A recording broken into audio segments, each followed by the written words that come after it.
Drat. You caught me. All right, let...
What if the Traveler is also unavailable? What am I supposed to do? Well, that's your problem. It was your choice to get into this mess. Oh, but fortunately for you, it appears your savior has just arrived. Ah, Traveler. Great, you made it.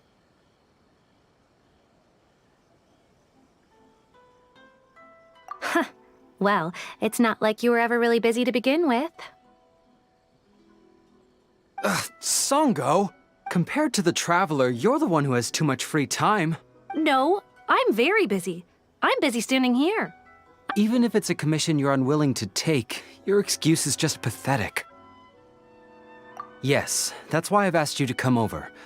Allow me to explain. A key member of the Tenryou Commission has recently gone missing. No one has seen them, and their whereabouts are currently unknown. The Tenryou Commission has entrusted us to find this person discreetly because it would be a hassle for them to look for this person openly for a variety of reasons. Their name is... Kujosara. That's right. The General has gone missing. If the General was really missing, the Tenryou Commission would have flipped Inazuma on its head by now. And do you think they would only commission us for a case like that? Please ignore Sango's nonsense, Traveler. In fact, the missing person's name is Shikanoin Heizou. He works as a special detective at the police station. Although his rank is merely a doshin, he is quite competent and held in high regard by the police station. Do they think he's more competent than me? We get that you don't want to help Sango, but could you at least try not to make things more difficult here? Sorry, Traveler. Even though I accepted the commission, as you can see, Sango's less than thrilled to be involved in this case. Nope, not even close. If you really want to know why, it's because I absolutely refuse to deal with that brat's nonsense. The only news that could make me happier than Shikanoin has gone missing would be Shikanoin has been missing for 100 years. Needless to say, Sango and Heizou have a bit of a history. Well, it's a little more serious than that. According to Sango, Heizou was an obstacle in her path to the Temple of Truth. Like a yappy dog that was constantly in the way. Even though Heizou has a unique personality, he's actually a nice guy. Really, I've learned a lot from him. So I can't just ignore this case, even if Sango doesn't approve. At the very least, I could entrust the commission to someone capable and trustworthy, like you, Traveler. Huh?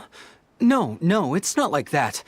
Listen, I'll pay the entire amount originally promised by the Tenryou Commission, and I'll even personally throw in some additional funds.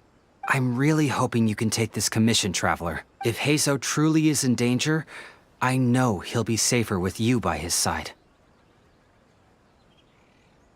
Actually, we get along great, but Sango has always asked me to keep my distance and not to act like I know him in public settings. So, when people ask, I usually just say I've met Shikanoin a few times.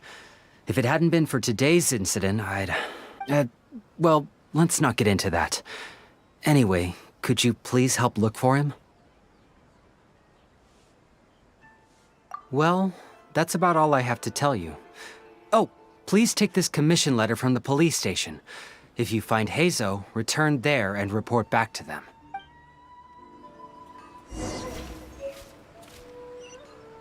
You still haven't left yet. So perhaps you've changed your mind about looking for Heizou, huh? That would be best. Take it from me. Getting involved with that guy is never a good idea. Let me put it this way. It wouldn't bother me at all if he disappeared forever. That's my issue. Don't give me that look. Everyone's allowed to have a few people they can't stand, right?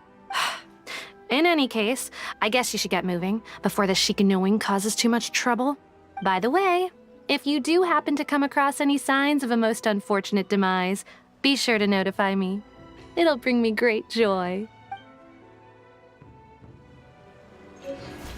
There's no time for delay, Traveler. Oh, I sure hope Heizou isn't in any danger. Oh, Heizou is quite the lively fellow. He's super talkative, active, and energetic, and he's always on the move. Songo always compares him to a buzzing housefly, which I guess must be because he can accurately sniff out every bad apple in the pile.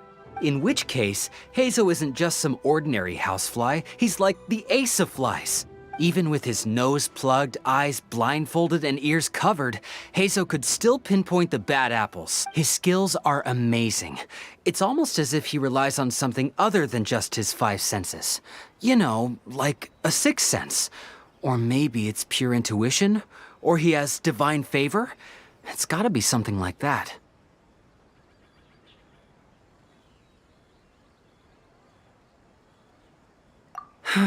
Songo always says I make a fool of myself when I talk.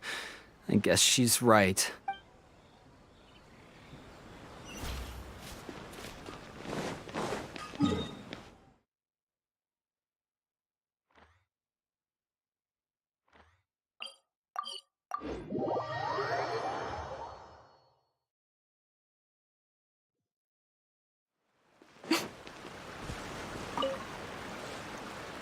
Oh, it's you!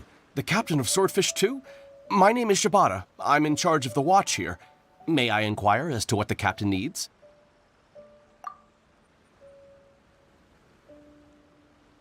So his name is Shikanoin Heizou, huh? Yes, I'm familiar with the detective. He used to stroll around the area. Her Excellency had assigned me to keep a close eye on him at the time, fearing that he would do something unpleasant. But I eventually realized that he acted more like he was on a trip or something. Come to think of it, I believe he was recently spotted in the area east of the Sangonomiya Shrine. Please feel free to go there and take a look for yourself.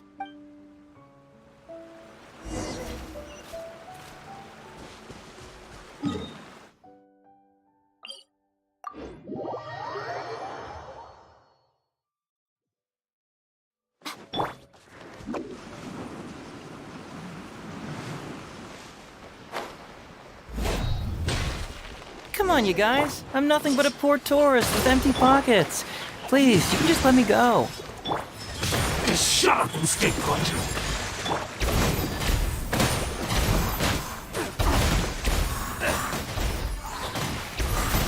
I'm tired. Say no more. Into the wind. Well, well, look who it is. I was wondering who could be valiant enough to wipe the floor with these guys so easily. Turns out it was the distinguished traveler.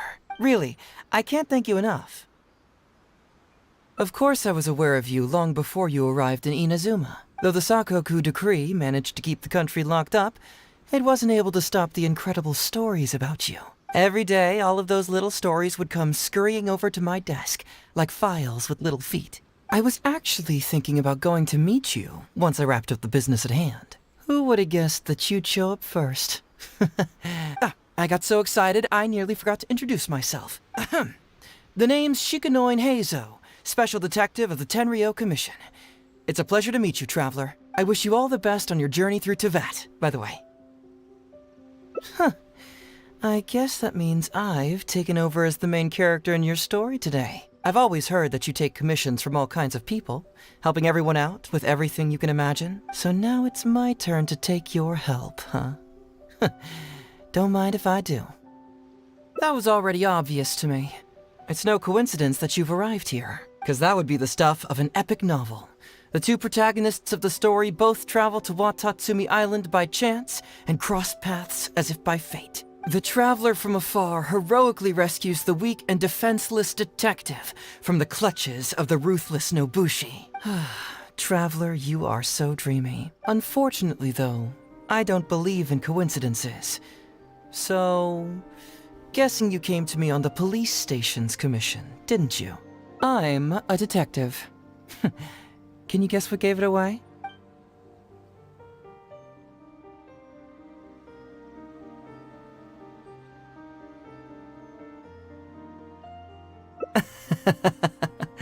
Sounds like you already have some ideas about the work of a detective. Let me ask you this.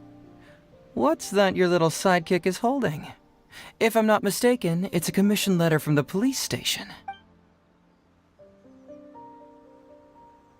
What?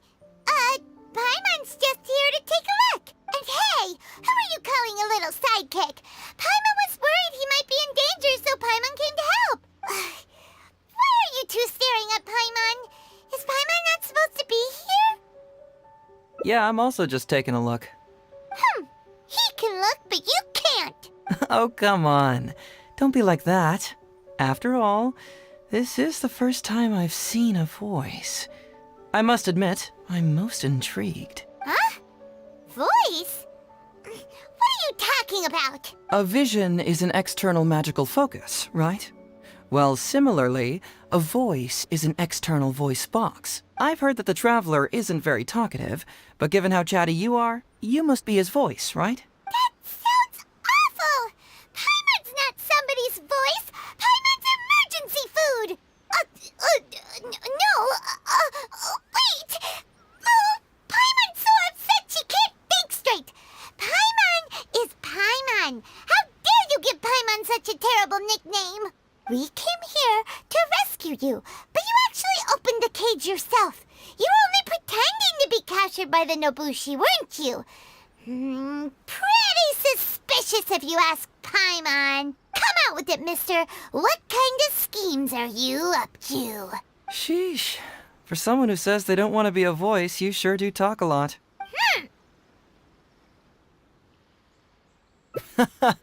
Well, let me think for a moment. Yes, all this started a long time ago, during the war. Kujo Takayuki, who was head of the Tenryou Commission at the time, had secretly asked me to investigate the military capabilities of Sangonomiya. But I had already grown tired of the guy for a while, so I simply treated the trip as a paid vacation. I had heard that Watatsumi Island is really beautiful. As for the mission, I thought I'd just come up with some random excuses or whatever when I reported back. But guess what? The first night I arrived on Watatsumi Island, I had a dream. The dream contained only one message, an echo resounding from the depths of the earth that kept ringing in my ears, saying, "Something vital is missing on this island." Isn't that bizarre? Something vital has gone missing on this island. Has something evaporated into thin air? What could it be? Paimon bets it must be something delicious. You know, because the soil of Watatsumi Island can't grow crops. There's a shortage of food here. Oh, food, huh? How about you, Traveler? What do you think is missing?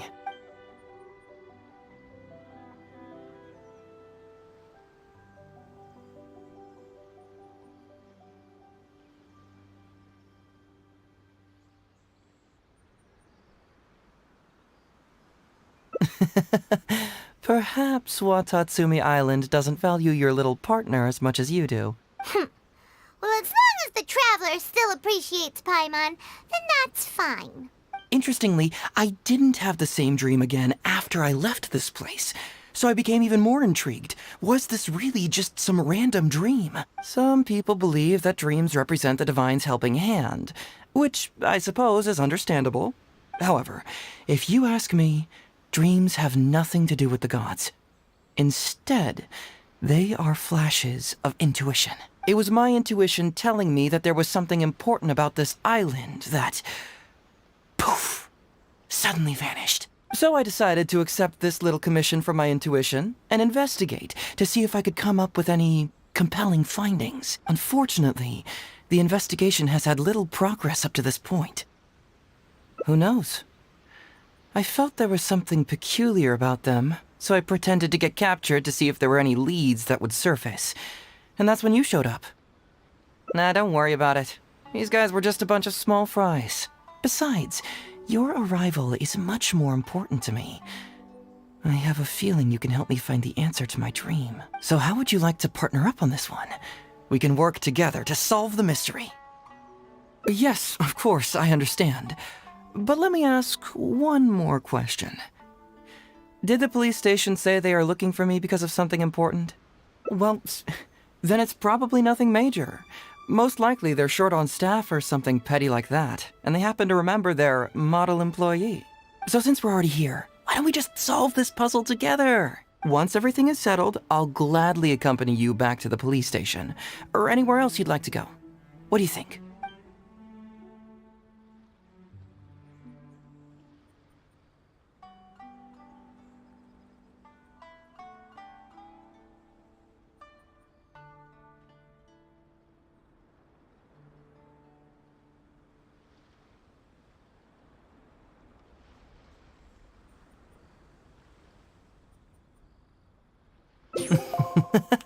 It's a deal then, partner. So, let's get started, shall we? First, we can search the camp for clues.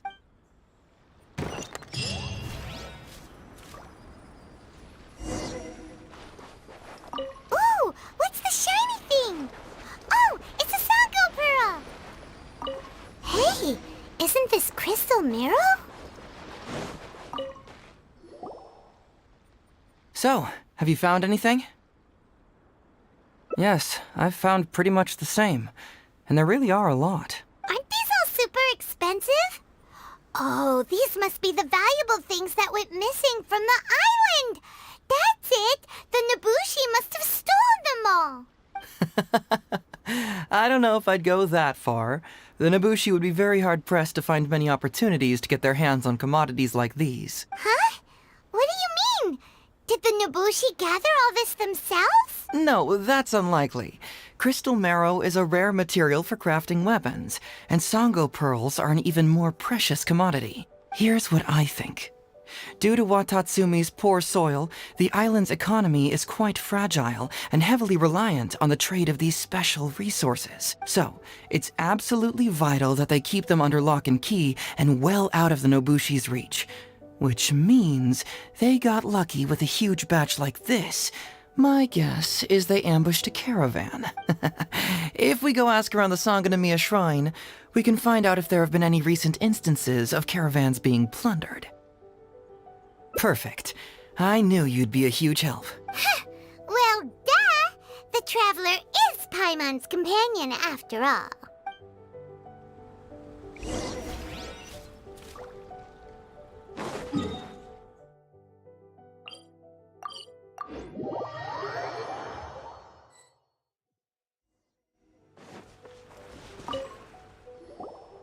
Captain, I see you found the detective. Watatsumi Island sure is a beautiful place. I don't think I could ever leave. You can stay as long as you like, granted you don't cause any trouble, that is. Her Excellency has stated that all friendly visitors are welcome. Incidents of stolen goods? Not that I'm aware of. Her Excellency has recently launched several measures to boost the economy, including the development of trade routes and establishing our own caravans. Troops have also been deployed to protect them, so it is only reasonable to assume that the current trade routes are already very safe. Any looting or theft would be practically unthinkable. That's strange. Then where did the Nobushi get those goods from? Huh? You mean you found goods of unknown origin? Yep, and it's all Sango pearls and crystal marrow, so we know it's local. Could there have really been a theft that hasn't been reported? That shouldn't be the case. Well, perhaps you could go ask Todoroki. He's responsible for the caravans and is usually in the village at night preparing the goods. If something has happened, He should know about it. Great. Thank you for all the info. Let's go. Hey, Traveler! It's been a while. I've missed you. Why didn't you inform me that you'd be coming over today? General Goro. You're dismissed, Shibata. You may go about your other duties while I catch up with the Traveler. Yes, General Goro. I overheard you discussing a case of stolen goods. Is that right? That's right! We found a lot of Watatsumi's valuable products in an Ibushi camp! I see. So you've come to ask if we know of any relevant cases. Well, I'm ashamed to say that, yes, the caravans have been plundered. And not just once, I'm afraid. We had already dispatched additional forces to protect the caravans, yet the crooks still managed to get away with the goods. And you're concerned that if this kind of news were to get out, it would undermine the confidence of other caravans. So you didn't make it public, and instead kept the news to only a select few. That's correct. I never expected you to be so concerned about Watatsumi's affairs, Detective Heizou. Just a force of habit, really. As a detective, I notice these kinds of things. Oh, so you two already know each other? Actually, I've only heard of Detective Heizou from the soldiers' reports. We've never met in person. Darn it. You're right. Now that you mention it, I've been on Watatsumi Island all this time and still haven't properly introduced myself. Man alive, please forgive me. It's a pleasure to meet you, General Goro. I'm Shikanoin Heizou of the Tenryo Commission. Yes, it's a pleasure to meet you too. I'd like to express my gratitude to you for stepping in and helping recover those goods. Don't mention it. You never know what you'll find when you're out for a stroll. But if the source of the problem is not addressed, I'm afraid this sort of situation will continue cropping up for you. Yes, of course. Not only have we reassured the affected caravans, but we also dispatched personnel to investigate the culprits. The reports indicated that the stolen goods were being delivered to a merchant of the International Trade Association named Godot. It all seems pretty unusual. We suspect that there are bigger players behind Godot, and that their target is none other than Watatsumi Island's valuable resources. But unfortunately, it would be difficult for us to investigate further, given that, Rito, the island where the International Trade Association is located is not part of your territory, yes. They have cleverly picked their base of operations. I can see you catch on quickly, Detective Heizou. It's my guess that you're telling us this because you're going to ask us to assist you in finding who's behind all this, right? You're always thinking one step ahead. Yes, those were exactly my intentions. And of course, we will prepare a generous reward for you. The recent end of the war, trade and commerce have now become an important component of Watatsumi Island's development. Ensuring safety of the trade routes is critical, and we can't afford any further incidents. So, will you please help Watatsumi Island, Detective Heizou? I'm willing to assist, but it all depends on what he wishes.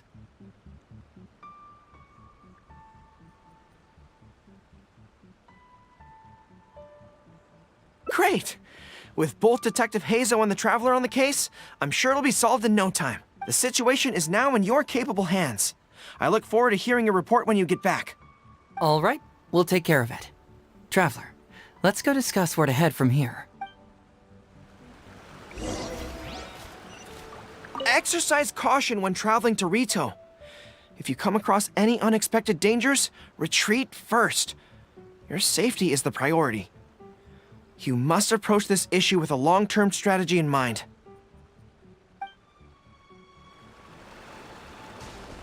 Time to go. Hey,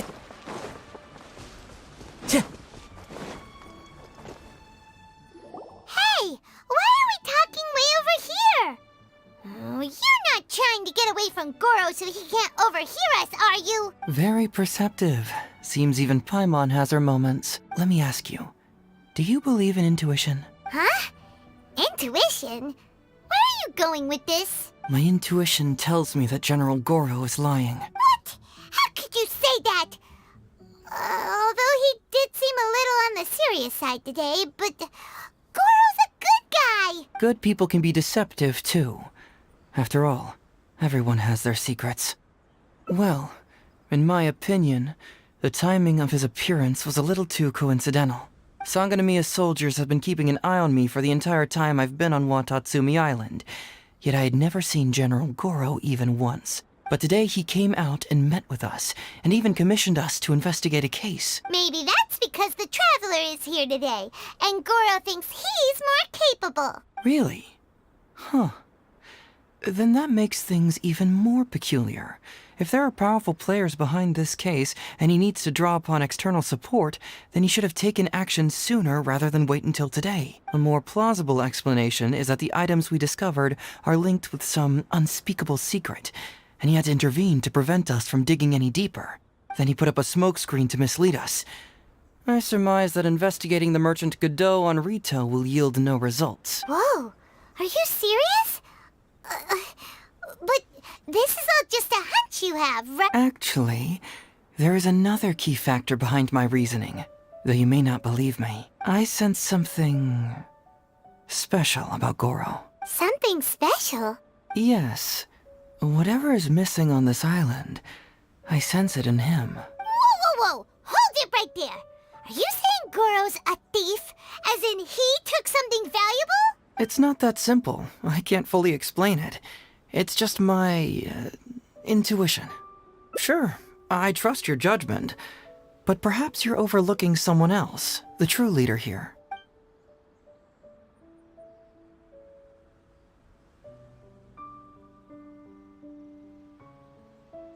It's simple. We should just investigate whatever it is they're trying to hide from us. And what were we planning to do just before Goro showed up? Oh, we were going to talk to the leader of the caravans. Yeah, someone named Todoroki. Bingo. There's no time to lose. Let's go talk to this Todoroki.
Yeah!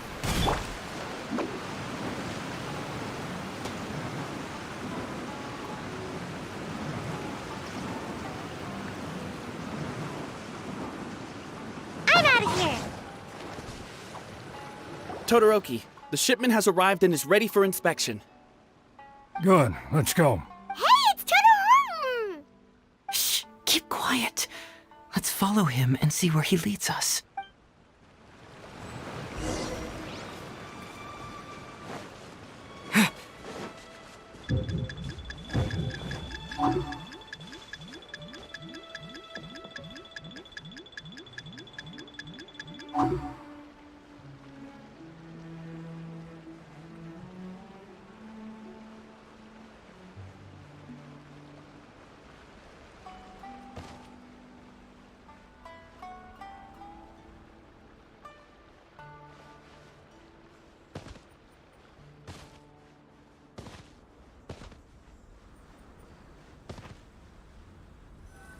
Your intel was spot on. When we arrived, the Nobushi were all still asleep. We captured them all, and the goods were retrieved and brought back here. I'll take a look. Everything seems in order. Good work. It's nothing. Thanks to the efforts of your caravan, the price of grain in the village has decreased. That's right. And who would have thought that the injuries we sustained during the war would have such a lingering effect on our bodies? But thankfully, you also brought back some life-saving medicine. Things are improving thanks to the help from those up top. Oh, by the way, what is the state of the village's inventory? Make sure that it's confirmed tonight. I have to leave tomorrow morning after I go to the Sangonomiya Shrine and get instructions from General Goro. Don't worry. We've already prepared the list. Just follow us. Huh? The soul soldiers from Sangonomiya seized the Nobushi stolen goods? But didn't Goro say all the stolen goods were headed to the International Trade Association? And Todoroki said he'll get instructions from Goro tomorrow. Interesting. It appears these seized goods were never stolen. There's something else behind all this. Now's our chance to look around and see if we can find any leads. Glaze lilies? What are these doing here? Shouldn't it be crystal marrow or something? This box is packed so tight! It looks like it could burst. Let's see what's inside. Huh? What are all these plants and flowers? Oh, there's a small note here.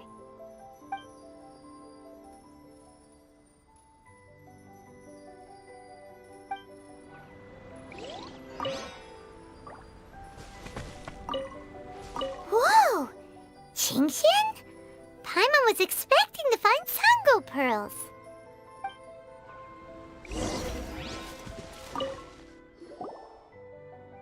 So, did you find anything? Whoa! Look at all the Qingxian! And glaze lilies, too!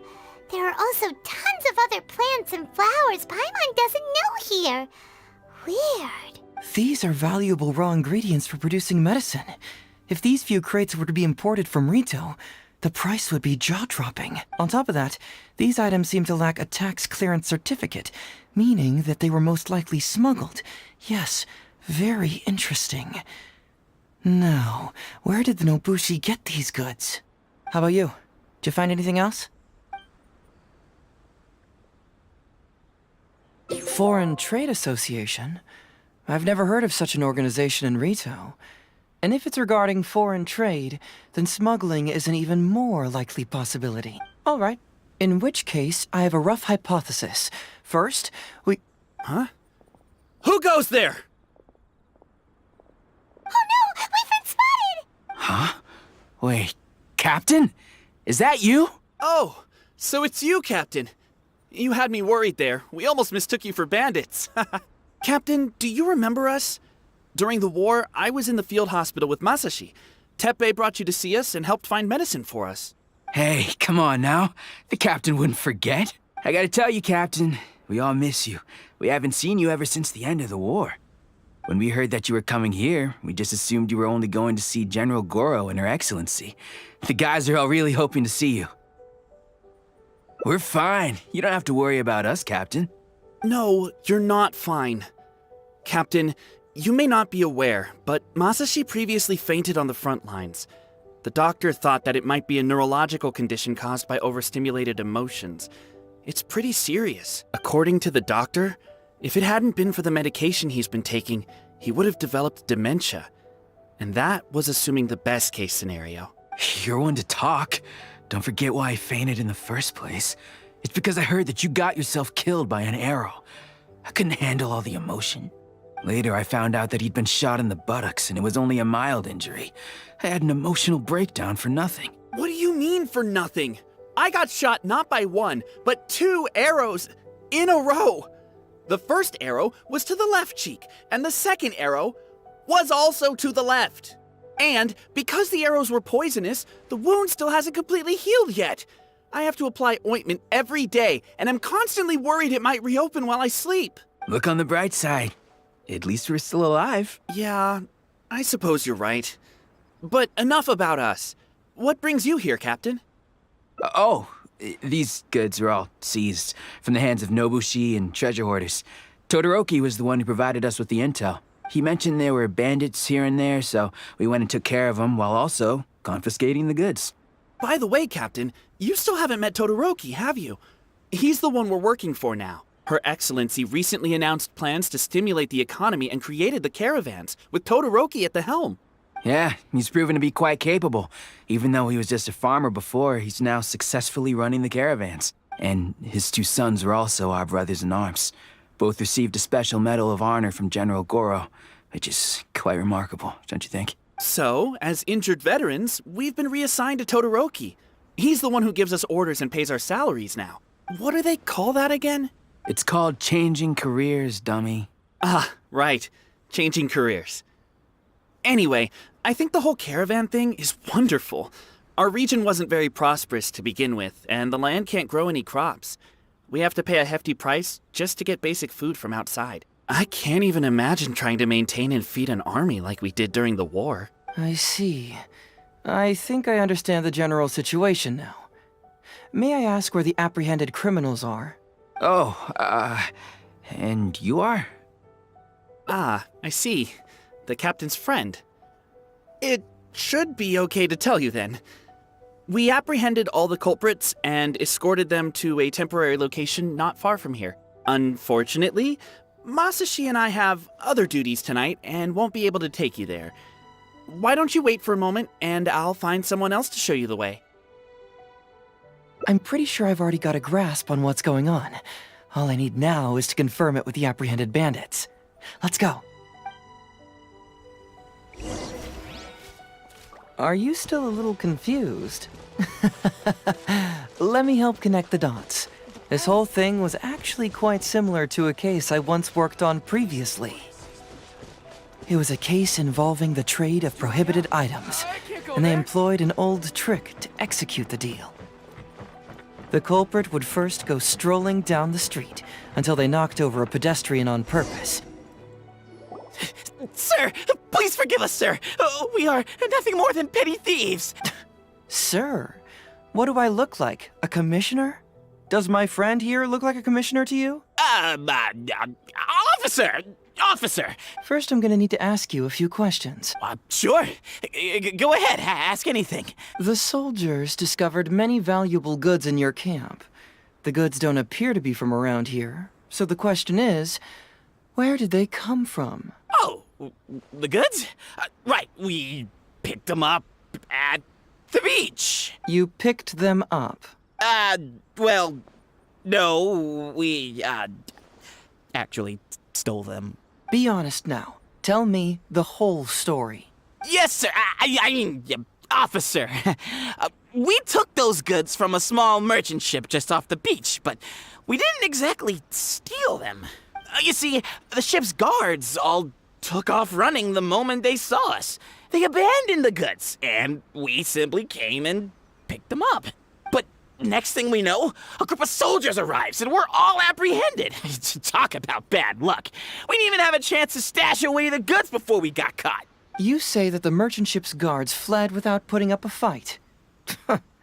You expect me to believe that? We just assumed they were scared witless and didn't have the guts to fight. I'm not bragging or anything, but our boss is pretty intimidating. With his massive muscle and strength, he could scare anyone. You really expect us to believe all this? No, you gotta believe me. Just the other day, we scared off an entire squad of soldiers. When they noticed us, they went running and dropped their goods. I swear, I still remember seeing tons of Sango pearls and crystal marrow in that load. All nice and shiny, too. Whew, it was amazing. Unfortunately, a bunch of pirates came later and snatched those goods. It just happened that our boss had diarrhea that day and couldn't hold off the pirates. This luck of ours. Wait a tick. Pirates? Yep, no doubt about it. They came on a massive ship, and their captain was a pretty lady with an eye patch. We had no idea how powerful she was. It was like boom, boom, thud. Only took 3 hits before she knocked out the boss. A pretty lady with an eye patch? Oh. Does this description remind you of someone, Paimon? No! Doesn't remind Paimon of anyone. Okay. And how about you?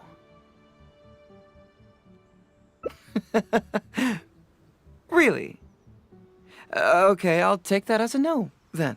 It appears that the situation is just as I suspected.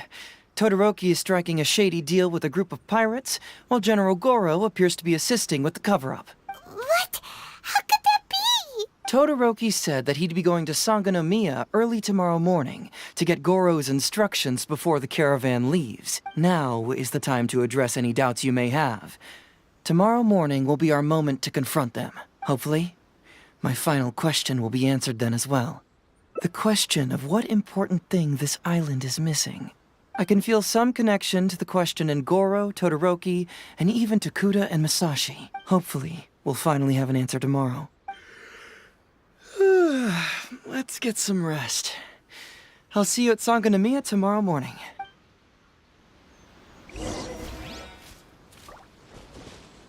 Oh, officer, don't forget to tell the officials how cooperative we've been. Please put in a good word for us.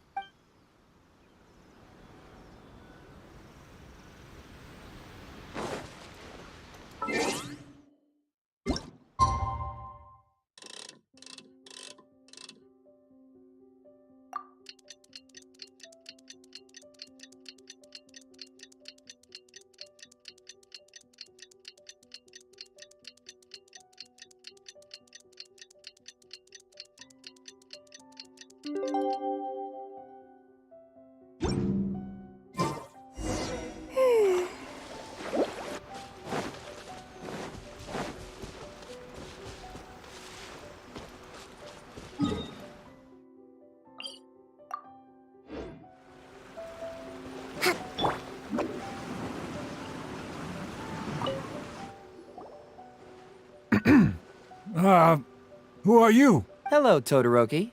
I'm Shikanoin Heizou, Special Detective of the Tenryou Commission. I believe you've been manipulating large-scale illegal trades for some time now. Mind if we talk about that for a bit? You can't just go around spewing such nonsense, young man. And what if I'm not talking nonsense? Ridiculous. I don't have time to listen to this. Get out of here, you little brat. I know I'm on the younger side compared to you, Todoroki, so I'm sure you must have heard the old saying. Off the scale, some goods only weigh a couple pounds, but on the scale, they weigh more than 1,000. So the question is, do you want to put your goods on the scale or not? What are you trying to say? Well, nothing. All I want to hear is you personally confirming what we already know to be the truth. Masashi! Tokuda! Arrest these people! Huh? Todoroki, what's wrong? Who dares to cause trouble at Sangonomiya Shrine? Huh? Wait, it's... Captain? What are you doing? These crooks are trying to pry into the secrets of Watatsumi. We mustn't let them go. But, no. There must be some kind of misunderstanding. Todoroki, this is the captain of Swordfish 2, one of our own. It doesn't matter who they are. Remember what General Goro told you? The long-term goal of Watatsumi is to revive its trade and commerce. And since you have been assigned to work with me, it's my orders that count around here. I don't care if they were your captain. Would you dare disobey orders? What do we do? Well, what are you waiting for? All right, I see how it is. If you two won't do it, I will. I really hoped it wouldn't come to this. But... here we go. Wait! Everyone, stand down! General Goro! You're here. My apologies. Traveler, Detective Heizou. I wasn't telling you the truth. Todoroki, the Traveler here is the hero who saved Watatsumi Island. Without him, Watatsumi Island would never have found the peace it has today. We mustn't raise our weapons against him. How could you be so naive, General Goro? If we let them go free, then who's to say the Shogunate won't come after us tomorrow? If the Shogunate decides to investigate, we won't be able to hide the truth. I wouldn't allow them to take you, Todoroki. Let's not kid ourselves.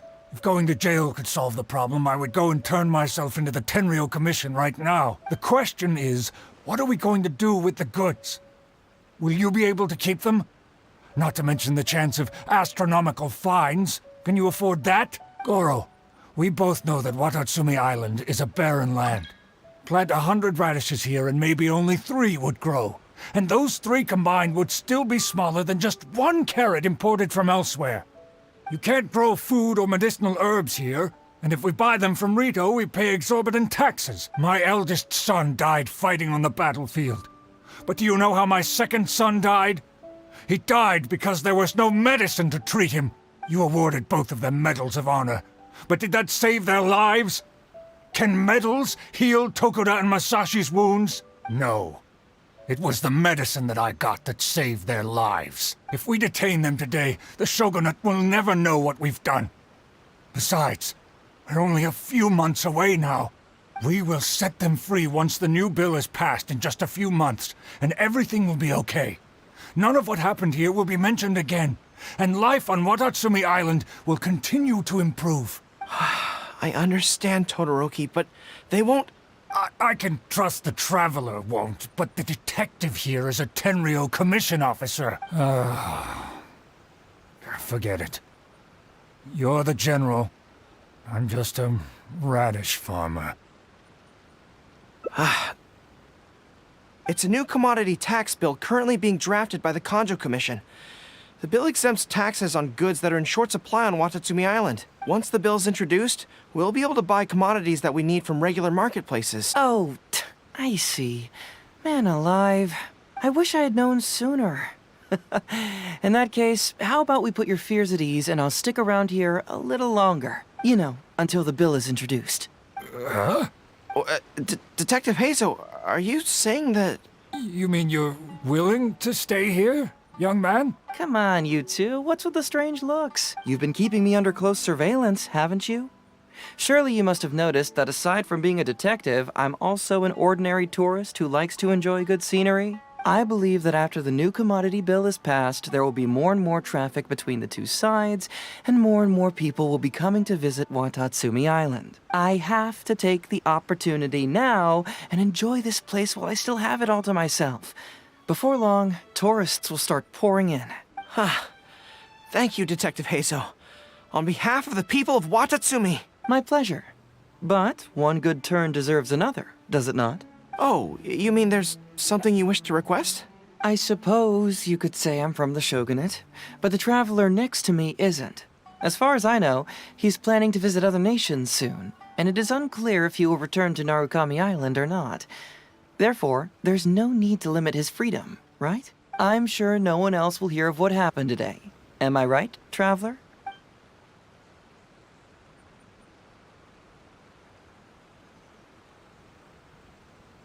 Well, it's settled then. He will always be an important partner to Watatsumi, and I would never dream of limiting his freedom. So please, don't worry, Detective Heizou. I'll hold you to that.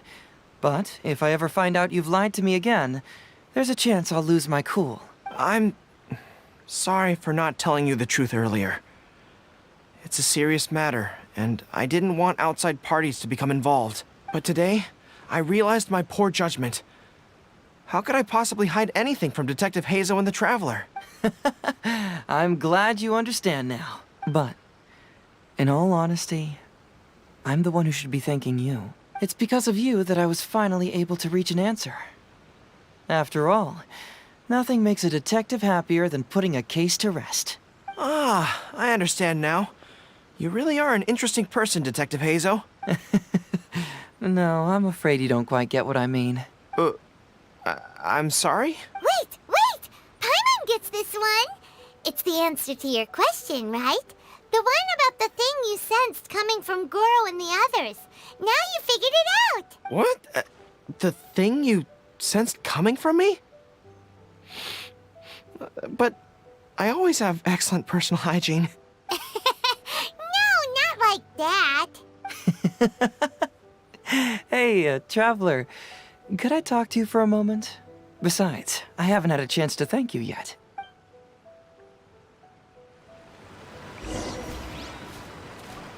I apologize again for not being completely honest with you.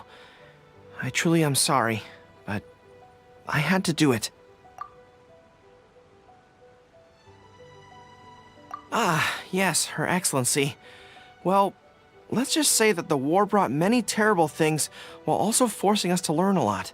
Right, but that still doesn't answer the question. Well, aren't you curious about who's been pushing for the new commodity bill?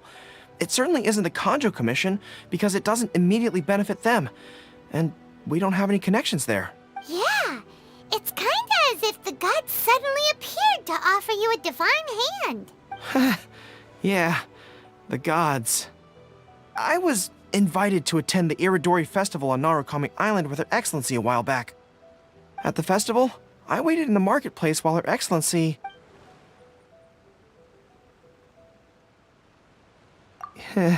Yeah. She went to the Kanjo Commission to see Lady Yai, purportedly for a book review, but there were other items on the agenda too. The meeting wasn't made public.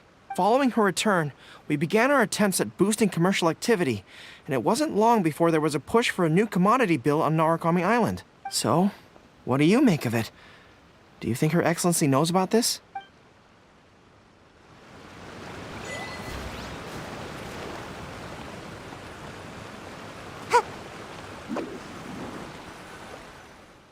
Hey, there you are. Come here, look. It's beautiful, isn't it?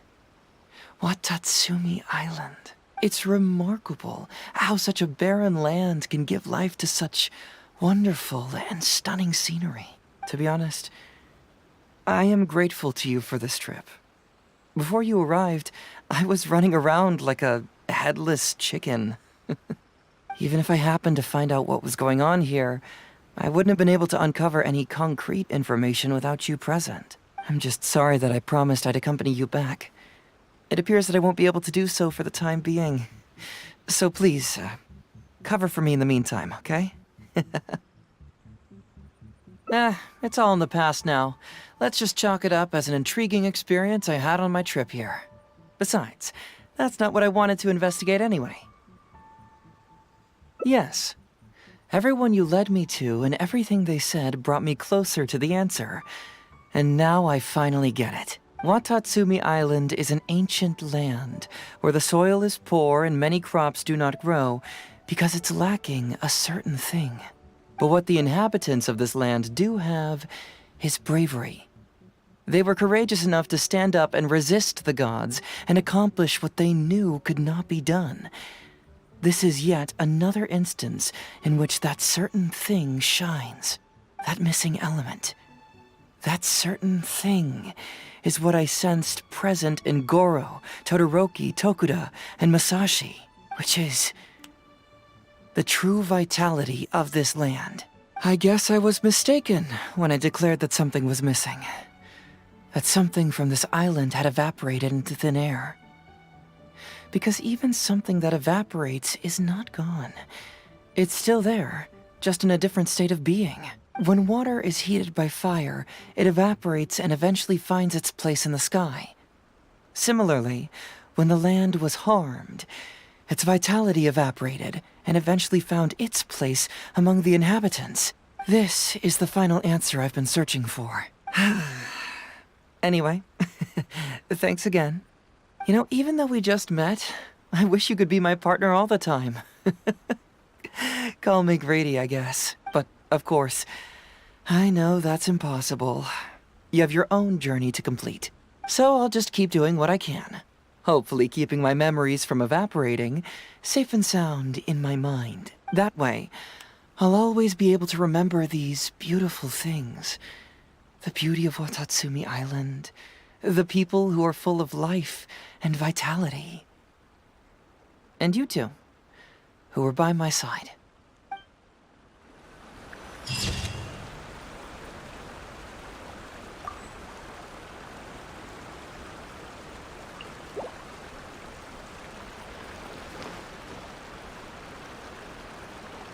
Sanganamiya Shrine is a sacred place where offerings to Watasumi Omikami are It given. can... The area is closed to outsiders.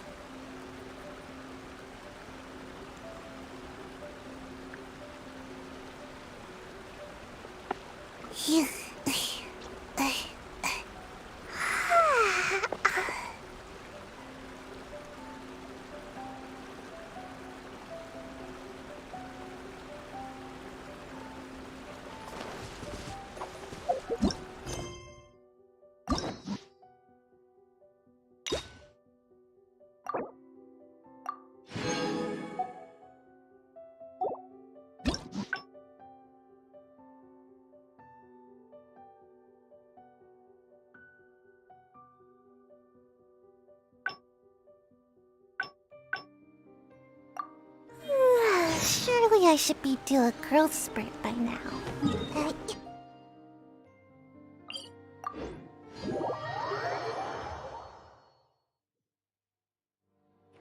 my escape.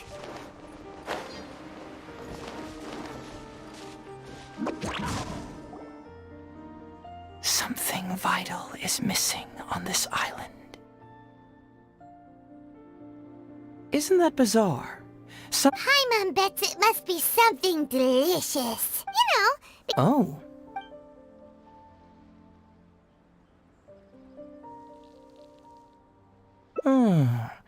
That was an unexpected response. It'd be right at home in a novel. Interestingly, I didn't have the same dream again after I left this place, so I became even more intrigued. Was this really just some random dream? Some people believe that dreams represent the divine's helping hand, which I suppose is understandable. However, if you ask me, dreams have nothing to do with the gods. Instead, they are flashes of intuition. It was my intuition telling me that, so I decided to accept this little commission from my intuition. Unfortunately, the investigation has had little progress up to, who knows? Nah, don't worry about it. These guys were just a bunch of small fries. So how would you like to partner up on this one? Yes, of course, I understand. Well, then it's probably nothing major. Most likely they're short on staff or something. So since we're already here, why don't we just solve this puzzle together? Once everything is settled, I'll gladly accompany you back to the police station, or anywhere else you'd like to go. What do you think?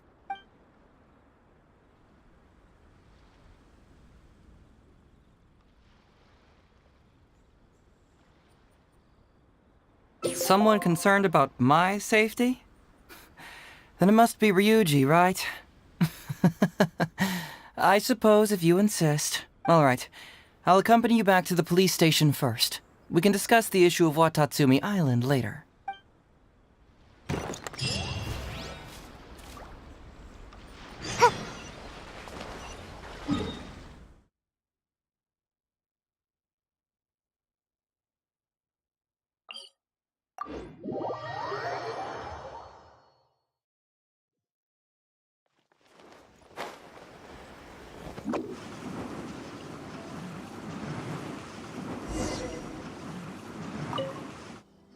Oh, look who showed up. Heizou, you're finally back. Listen, if you took any longer to come back, everyone at the police station would be toast. You say that every time I come back, Uesugi. However, something does feel a little unusual about the police station this time. Come on, would I ever lie to you? Madame Kujo-Sara is here and she's on the warpath, so be on the lookout. What's that lady doing here? Doshin Shikanoin, I see you finally returned. Please, enlighten us. What have you been doing recently? Okay. I was just out investigating a case. Don't give me that. I checked the records here.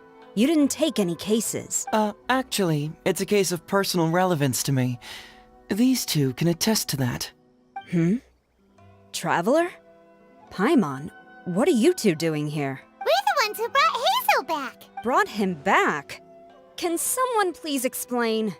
Well, Madame Kujo-Sara, because we couldn't locate Doshin Shikanoin, we commissioned Detective Ryuji from the detective agency. Shortly after, Ryuji returned to tell us, that he had given the commission to the Traveler, and then... It used to be that the Tenryo Commission assisted others with disappearances, but it seems these days others are now assisting us. You've done it this time, Shikanoin. I think I've really seen it all. I mean, is it really so unusual for officers and citizens to assist one another? Yeah, it was kind of weird, but it was definitely an investigation. He even pretended to be captured by Nobushi and treasure hoarders. Oh? Is that so? Well, since you were testifying for him, I suppose I won't ask any more questions. But since you're here, I have an extra favor to ask. I'd like you to be Shikanoin's temporary supervisor. It'll be your duty to ensure that he handles his case properly, and that he doesn't disappear and neglect his work again. I'll be sure that the police station prepares the appropriate compensation. Oh, yes, Traveler. I'm sure we'd all really appreciate it.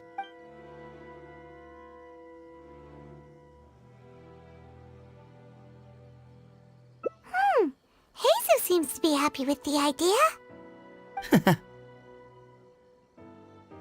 You should thank the traveler this time, Doshin Shikanoin. Otherwise, I don't think I would have let you off so easily. Here, take this letter of complaint. It's written against you. Please consider carefully what to do with it. I do not wish to see another one. Understood? Huh? Someone filed a complaint? That can't be right. Why would there be a complaint letter? You must not be doing your job properly, and now you're attracting complaints. No, it really doesn't add up. You two don't get it. Although Madame Kujo-Sara just made some harsh remarks, we all know that Heizou-senpai is a real whiz when it comes to cracking cases.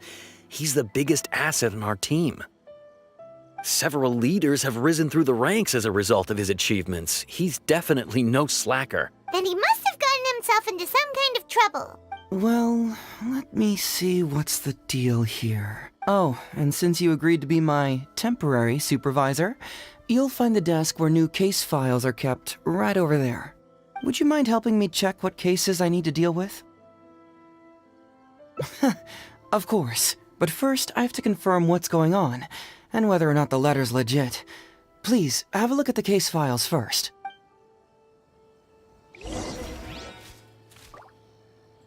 This is quite unusual. Who could possibly lodge a complaint against Heizou? It's not easy being a Doshin. Interesting. Even Doshin Shikanoin can receive a complaint letter.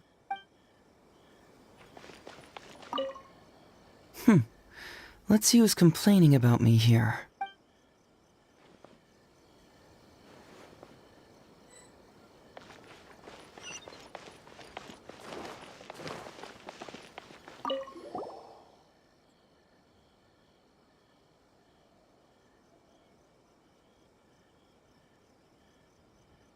Who would give a dog such a strange name?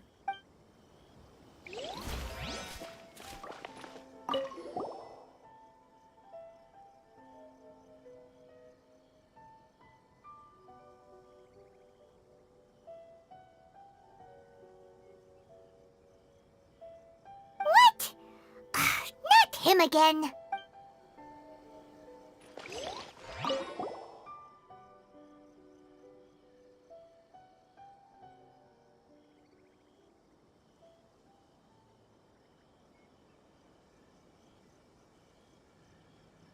Heizou talks fraud? What's that? Sounds interesting, whatever it is.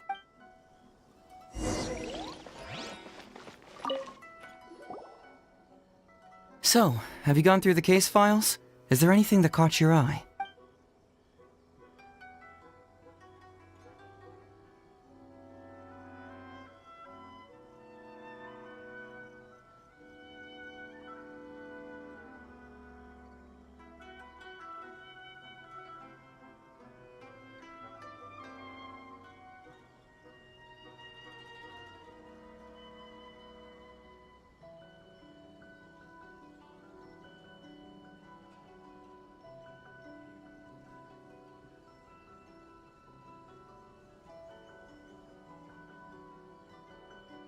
Another dog's gone missing, huh? I know that the detective agency regularly receives such cases. You know, if we ever had the time, we could tally how many dogs go missing in Inazuma each day. And then... anyway, just leave that case to Uesugi. This complaint letter I received is more important. I was hoping I wouldn't have to drag you into this, but it's just occurred to me that with your help, I might be able to wrap up this problem. Alright then, tell us about the complaint letter. It's from Sango, the president of Bantan Sango Detective Agency. I assume you've met her before? You can say that. Sango's complaint letter accuses me of abusing my power for personal gain and blatantly concealing the truth behind the Ryuji case from years ago. Seriously, do I really seem like the type of person who'd do that? Concealing the truth? That definitely sounds like something you would do. Hey, don't judge a book by its cover, alright? Let's just go to the detective agency and talk to Sango. We'll need to speak with her to get to the bottom of this.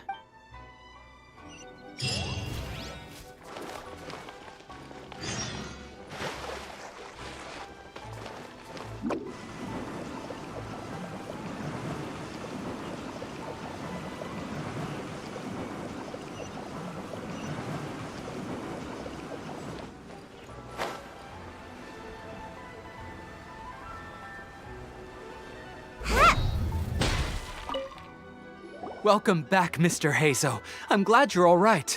How about some tonkatsu? You must have missed the taste of home after so long. Maybe next time, Ryuji. Seems like somebody's been expecting me. And I'm afraid they're only gonna be disappointed once again. Well, well, look who it is. The great Detective Heizou. What nonsense were you talking about just now? I've been worried about you, you know. So much so that I took the trouble to write that heartfelt letter to the Tenryou Commission. Well, was it sufficiently flattering for you? Uh-oh, they're at it again. Let's not waste the traveler's time, Sango. Just tell me, what do you want?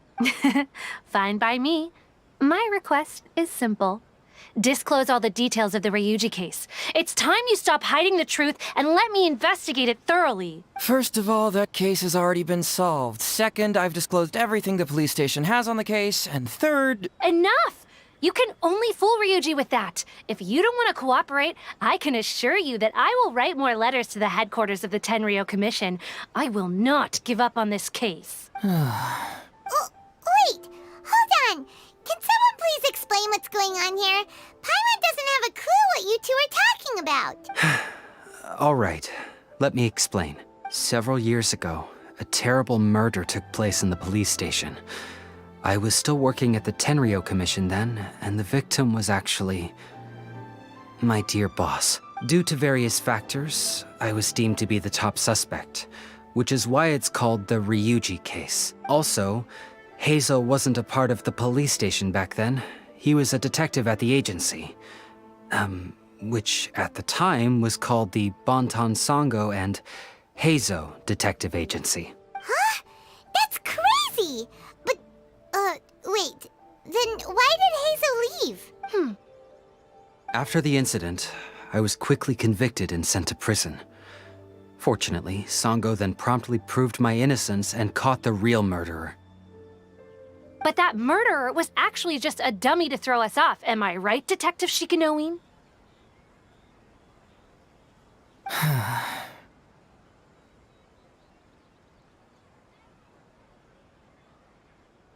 Sango thought that everything went smoothly, so much so that she suspected the real murderer was someone else. Of course, Detective Heizou was also helping with the investigation, but after a long time, he still came up empty-handed. Later on, he decided to join the police station to continue his investigation on the inside, which is why he left the detective agency. Ha! That's what I thought too. I was foolish enough to believe that Detective Shikanoin and I shared a common goal. But I was wrong about him. He has no sense of loyalty at all. He just wanted to become an official as a means of gaining fame and fortune. Come on, stop exaggerating. Let me set the record straight here. First, I joined the police station long after that murder case happened, and it had nothing to do with any inside investigation. That's just somebody's wishful thinking. Second, purely out of curiosity, I did investigate the case later from within the police station. My conclusion was that the suspect Sango had caught was in fact the real murderer.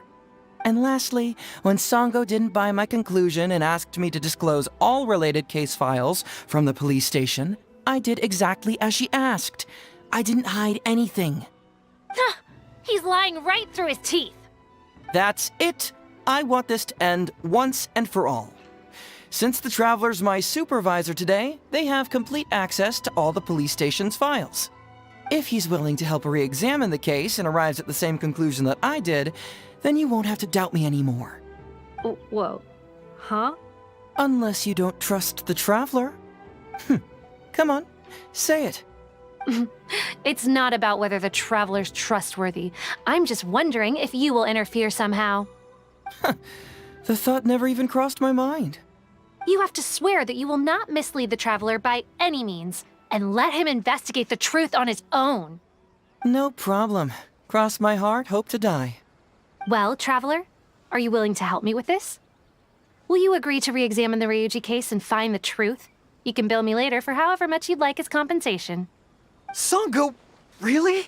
However much they want? Money is valuable, no doubt. But pursuing the truth is the reason I started this agency. The Ryuji case is the only case I failed to solve. I am willing to give you anything.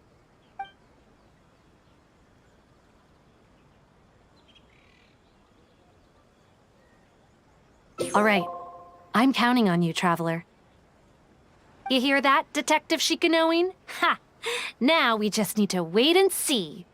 All right, I got it. No need to keep yammering like that. You'll scare the kids next door. Come on, let's go back to the police station.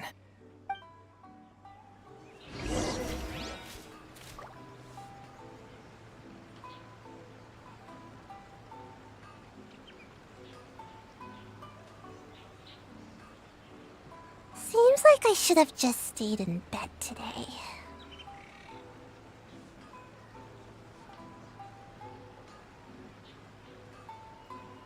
Huh?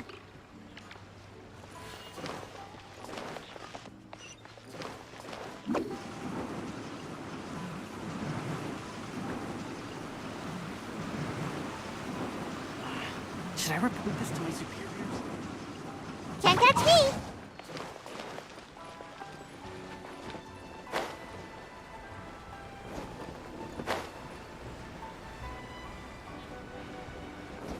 Traveler, I believe you can find out the truth. That Shikanoin is hiding something. I just know it. Sango and Detective Heizou are both great people, but when they're together, only arguing ensues. Oh, suck it up, Ryuji.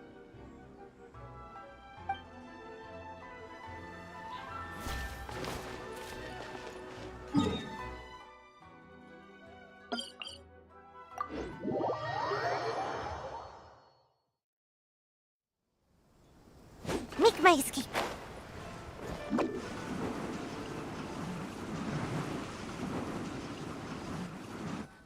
All right, hang out here for a sec. I need to go to the archives to get the case files. For now, why don't you go and chat with Yoriki Owada over there? He worked on this case too back in the day. No, you misunderstand. It's not that I want you to look into this. It's just that you're the only one who can. You're the only one I can think of who Sango would ever believe. She trusts in both your qualities and abilities, so I hope your findings can finally convince her and put an end to this whole thing. Sure, she's just writing complaint letters for now, but who knows what she'll do in the future. All right, I'll go get those case files. You go ahead and talk to Yoriki Owada for a while.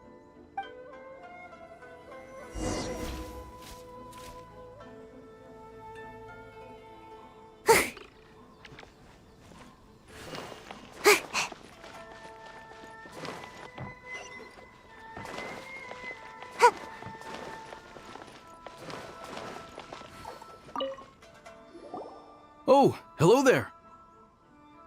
The Ryuji case. Oh, so you want to reinvestigate that one? That was several years ago now, but I still remember it clearly. It's pretty hard to forget something like that, especially when the victim was the head of this police station. His name was Takatsukasa Isamu, the younger brother of Takatsukasa Susumu, head of the Takatsukasa clan. He was really one of a kind. Decisive, brave, and smart. He was much younger than me, and already had quite a reputation. I'm sure he would have gone far in the Tenryou Commission, if only he was still alive. What a shame. Who would have guessed someone was plotting against him? People will believe anything they hear. Everyone in the police station knew that Ryuji saw Takatsukasa Isamu like a father. Ryuji was an orphan, you know. Before he joined the station, he had been taking odd jobs here and there. It was Isamu who really took him under his wing. Ryuji was simple and not particularly bright, but he was very loyal to those who treated him well. He's also hard-working. Isamu must have seen these qualities in him and decided to keep Ryuji by his side. Ryuji worked with him for years after that, and was even promoted to be his personal assistant. Do you really think Ryuji would do anything to harm him? So, then why was Ryuji convicted? Even Paimon can tell that's a mistake. Well, here comes the interesting part of the case. Within a week, and before all the loose ends had even been tied up, Ryuji received his conviction. Moreover, it was signed by Madame Kujo-Sara. What? Why would Sara do something like that? I'm getting older now, and my eyesight is poor. I can't see too clearly anymore. Hey, come on, Yoriki Owada, there's nothing to see. It's obvious that the Kujo clan did it. You can't just go around saying things like that, Wisuki. Those were just hearsay. There was no evidence. That's not true. Traveler, you may be unaware that the Takatsukasa clan has always been assisting the Kujo clan in the Tenryou Commission. But who doesn't want to be the boss, right? And Takatsukasa Isamu was the key figure for the Takatsukasa clan to bring down the Kujo clan. At that time, no one was held in higher regard than Isamu. So, naturally, the Kujo clan saw him as a potential threat. Kujo Takayuki must have been planning it all along, that rascal. Takayuki is able to control the Takatsukasa clan as long as he's in power. But by the time he retires, Isamu would have been at the apex of his political power, while Masahito and Kamaji of the Kujo clan would still have been too young. The two of them wouldn't stand a chance against Isamu. You think Kujo Takayuki would simply sit back while Isamu gained traction? So he decided to strike first. You youngsters and your conspiracy theories. No, it's true. It's the only way to explain it. Otherwise, why would an impartial person like Madame Kujo-Sara sign Ryuji's conviction so quickly? They had to find a scapegoat to pacify the Takatsukasa clan, so Kujo Takayuki must have told her to sign it immediately. I'm not accusing Madame Kujo-Sara of anything, mind you. I respect her very much. But maybe she had no other choice. What do you know? I'm sure Madame Kujo-Sara must have had her own reasons. The guy was a forensic expert who worked in the station named Shiroyama. I have to admit, he wasn't easy to track down. That Sango really is something, though. She caught him without even breaking a sweat. It turned out that after poisoning Isamu, Shiroyama secretly took the poison to Ryuji's place in order to frame him. Later on, the poison was also found in the forensic office, but that was already after Shiroyama's death. He confessed everything in a testament. That's right. He hung himself in the forensic office not long after Sango was on his trail. Probably because he knew it was only a matter of time before he would be caught. Of course, he didn't admit whether he had been prompted by Kujo Takayuki. He took the responsibility alone. I bet Kujo Takayuki promised him a sizable compensation. After all, Shiroyama had a family to feed. There you go again, pulling conclusions out of thin air. There wasn't any evidence of that at all. Listen, I can almost guarantee that it was the Takatsukasa clan who invited Sango to investigate. We all knew that Ryuji was just a scapegoat. You think the Takatsukasa clan wouldn't figure that out? They're not stupid. So, they were suspicious of the Kujo clan and invited Sango to take the case. However, the Kujo clan were still a step ahead and were able to remove themselves from the situation before the whole thing blew up. They drove Shiroyama to take all the blame as well as his own life. A perfectly clean cut for the Kujo clan. With Shiroyama dead, there was no one left to testify. Even the Electro Archon herself wouldn't be able to do anything. You make up stuff faster than a politician. It's a wonder nobody's asked you to be an advisor yet. Hey, that's their loss. The whole thing is starting to sound complicated. Hey, I brought the files. I bet you got quite an earful just now, huh? But don't believe everything they say. After all, people can tell you anything, and it's hard to separate truth from rumors without facts. So what really matters is the case files. Everything laid out here is all that the police station has about the case. Please, take a look. Remember, you may find many clues during an investigation, but not all of them are useful. And in some cases, the clues you will find will not only be useless, but downright misleading. Also, if a clue cannot corroborate anything on its own, you can always compare it with other clues, and maybe then you'll find what you're looking for. Okay, that should just about do it. I'm looking forward to your results. Hold on. What actually the result? Usually, you need to find two things from these clues: a proven motive and proven means. Once you can confirm these two things, the criminal can be proven guilty. All right, you can go ahead and get started now. I look forward to hearing your verdict.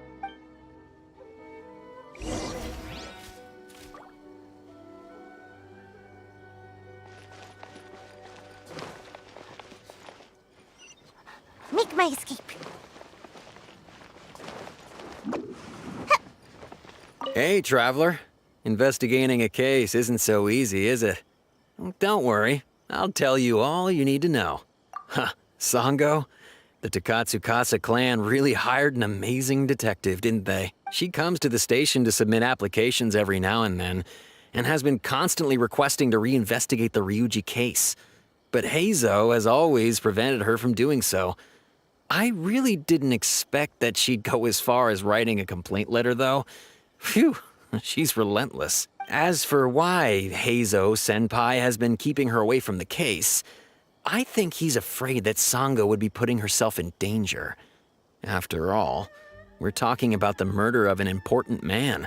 That can be deep water if you're not careful. Sango may run a detective agency, but in the end, she's just an ordinary person. Well, not exactly. I've pretty much seen them argue every time they meet. But Heizou might still consider her as an old friend. I heard that he used to work with Sango. Sometimes he'd ask me to hand over less pressing cases to the detective agency. I guess he just wants to support Sango's business. Heizou-senpai is a good person, there's no doubt about that.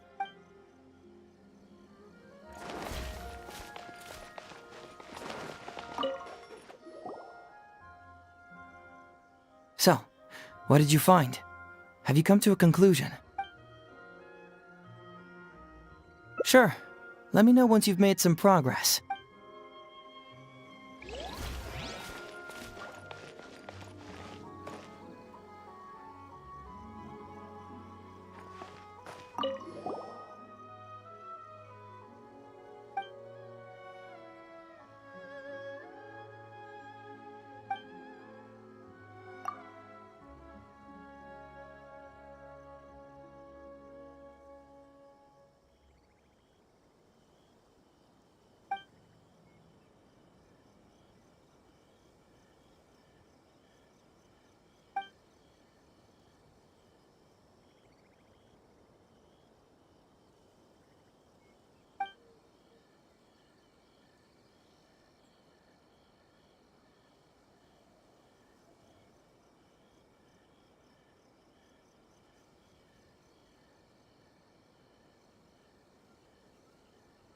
Yikes! He ate all kinds of stuff.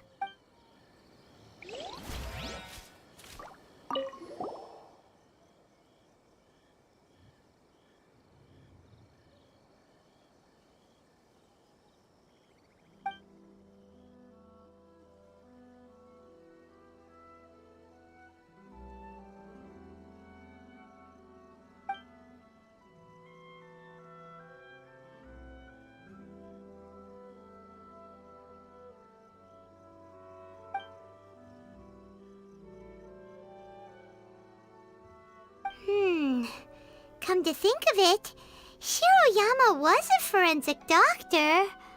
He could easily pull off something like this.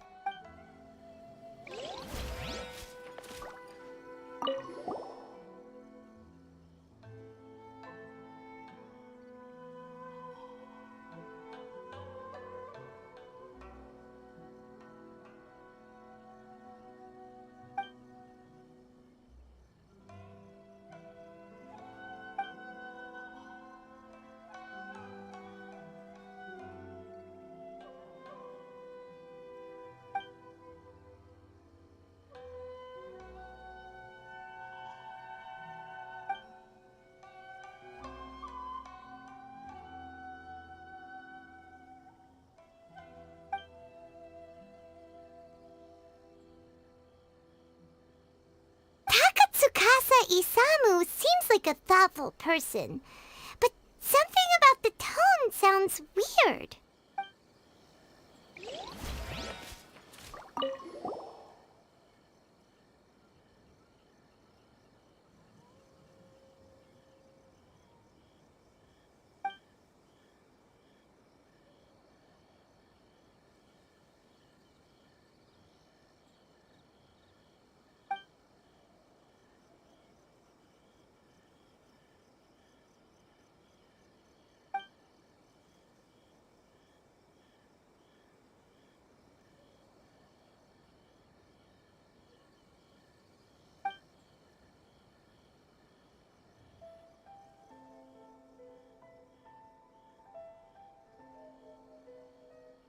Hey, this is the key to proving that Shiroyama was the murderer, right?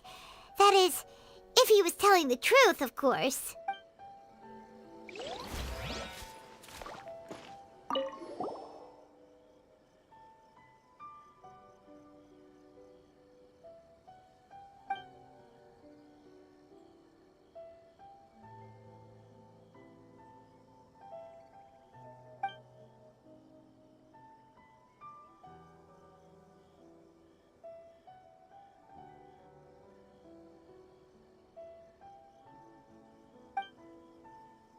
Wow, Ryuji's conviction really was signed by Kujo-Sara. But now we know she had it wrong.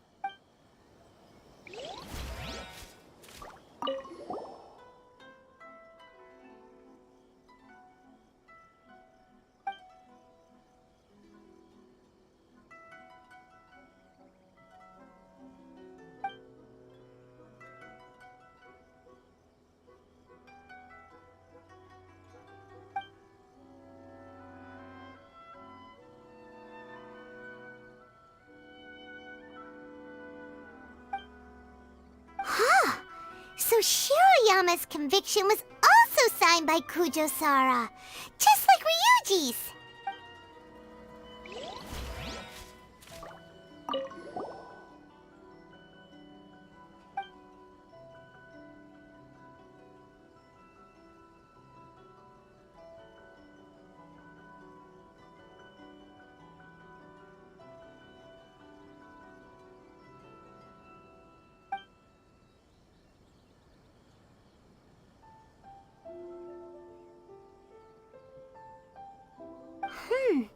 A synthetic toxin? What's that?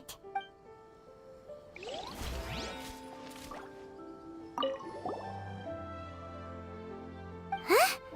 That's weird. There's nothing here. This must be some of the false information that Heizou told us to look out for.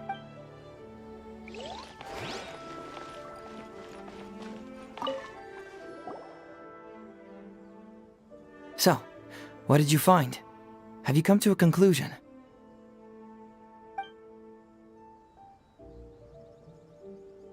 Really? You found the criminal's motive and means that quickly? Awesome. All right, let's talk about the motive first. What clue reveals the criminal's motive?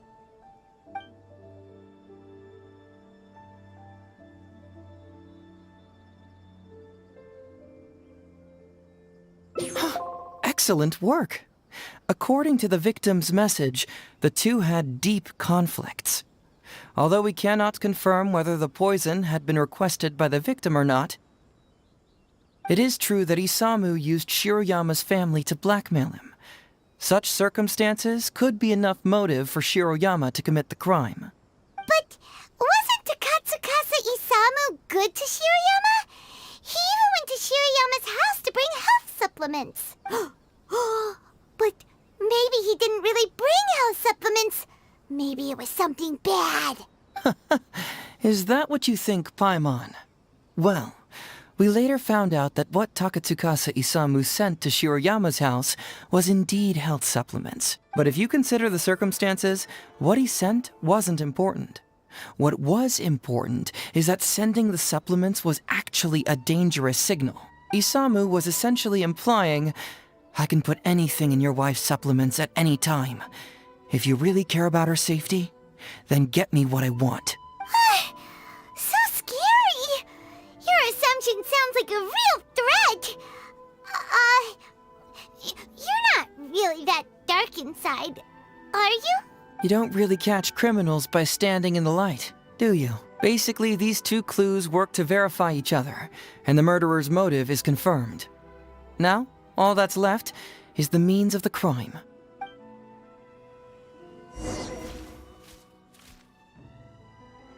Next, which clue confirms the criminal's means? So, what did you find? Have you come to a conclusion?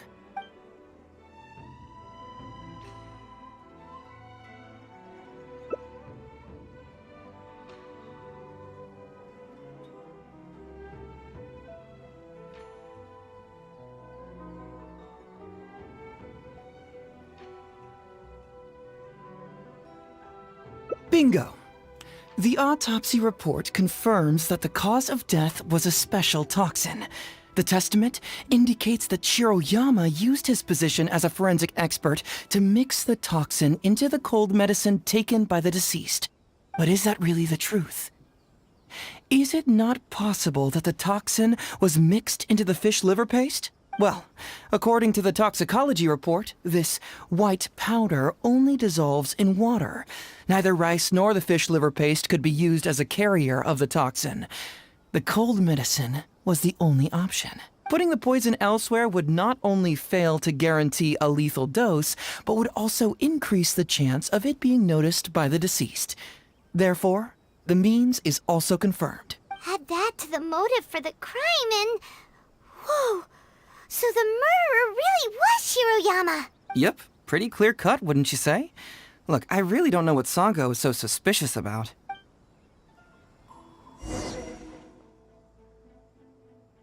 Yeah, it's pretty clear cut. Huh. You could say it's almost too clear cut. Oh? Well, let's hear them. Maybe I have answers. What's bugging you?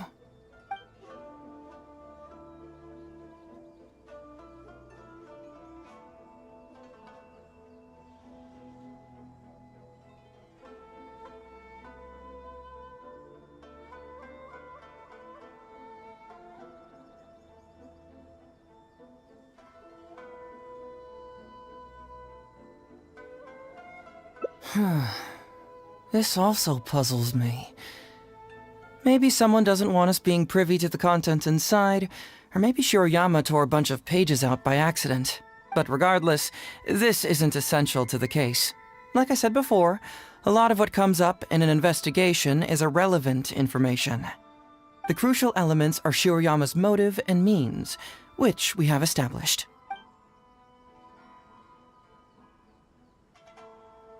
Maybe the report was wrong. The International Trade Association is a gathering place for merchants from all over. Countless merchants pass through the port of Rito every day. It's natural for there to be a couple of missing records here or there.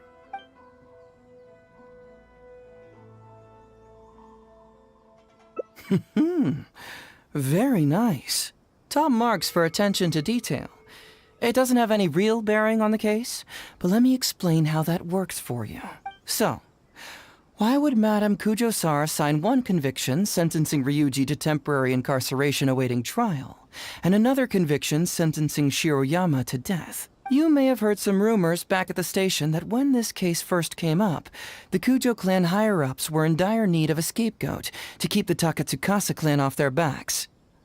And poor Ryuji became the successful candidate. In less than a week, the conviction was drafted, sent to Madame Kujo-Sara, and signed.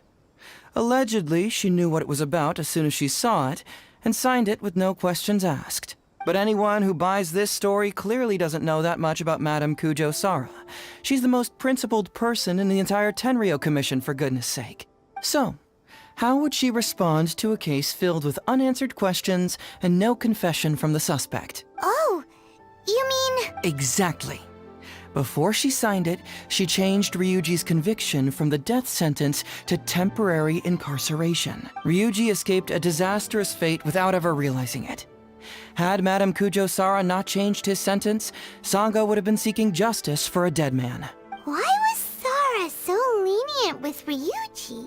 That's the wrong question. This wasn't about Ryuji, but Madame Kujo-Sara's principles. The conviction could have been for a Ryuji, a Guji, heck, even a Tanuki, and she would have made the same decision. Given the enormous pressure she was under at the time, I'd say she did the most she could. Don't you think? Pressure? Really? Was someone higher up putting pressure on Sara? The pressure came from all sides. The deceased was the leader of the police station and the rising star of the Takatsukasa clan.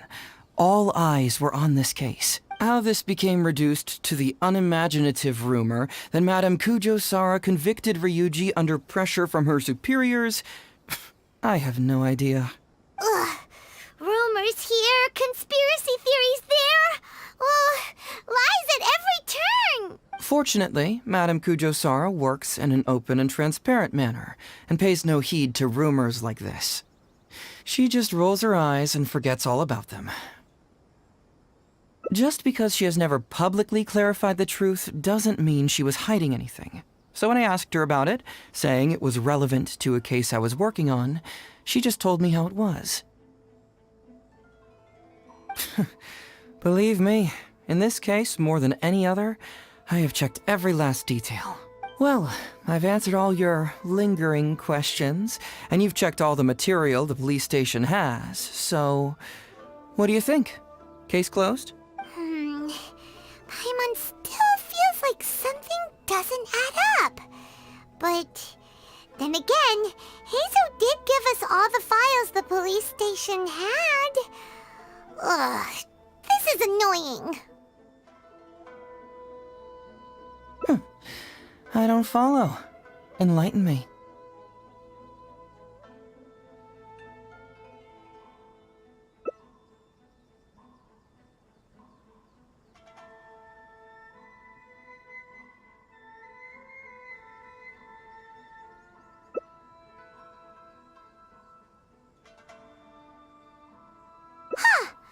Right! Why do you keep emphasizing police station every single time? You tell me. Why do I keep emphasizing police station every time?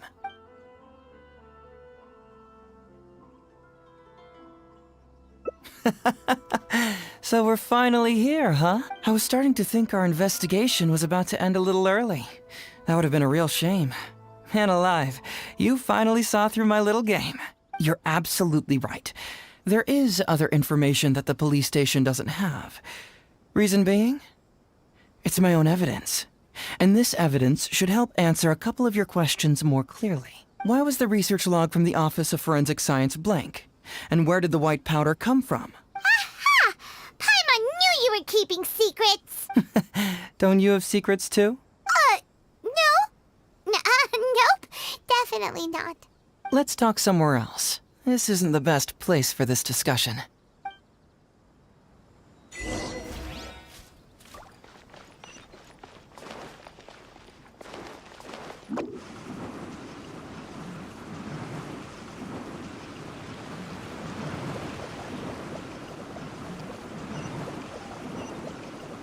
I'm out of here! Huh.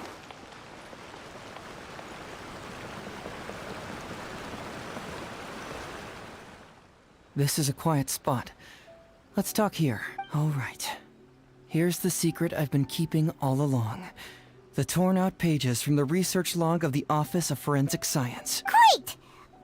But Paimon can't believe you kept this a secret all this time! It's not like you think. I wasn't the one who tore out the pages. Look, just read it over first.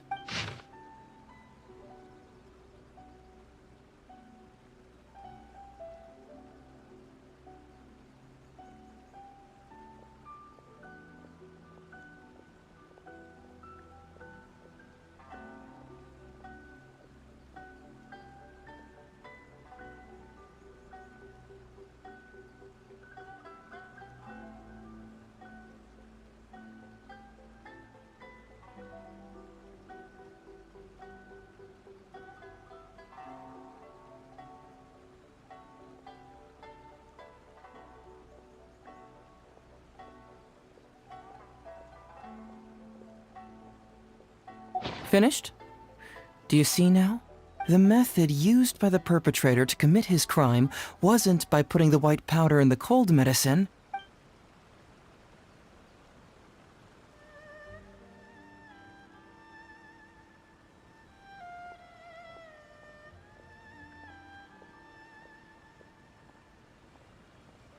That's correct. The white powder was Shiroyama's invention. As a forensic doctor, he provided a special cold medicine for Takatsukasa Isamu.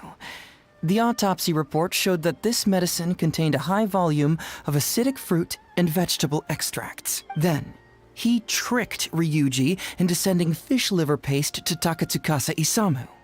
When the two substances were taken together, a toxic dose of the substance formed in his body. This is the real modus operandi. Oh, that's awful. One was medicine, and the other was an expensive nutritional supplement.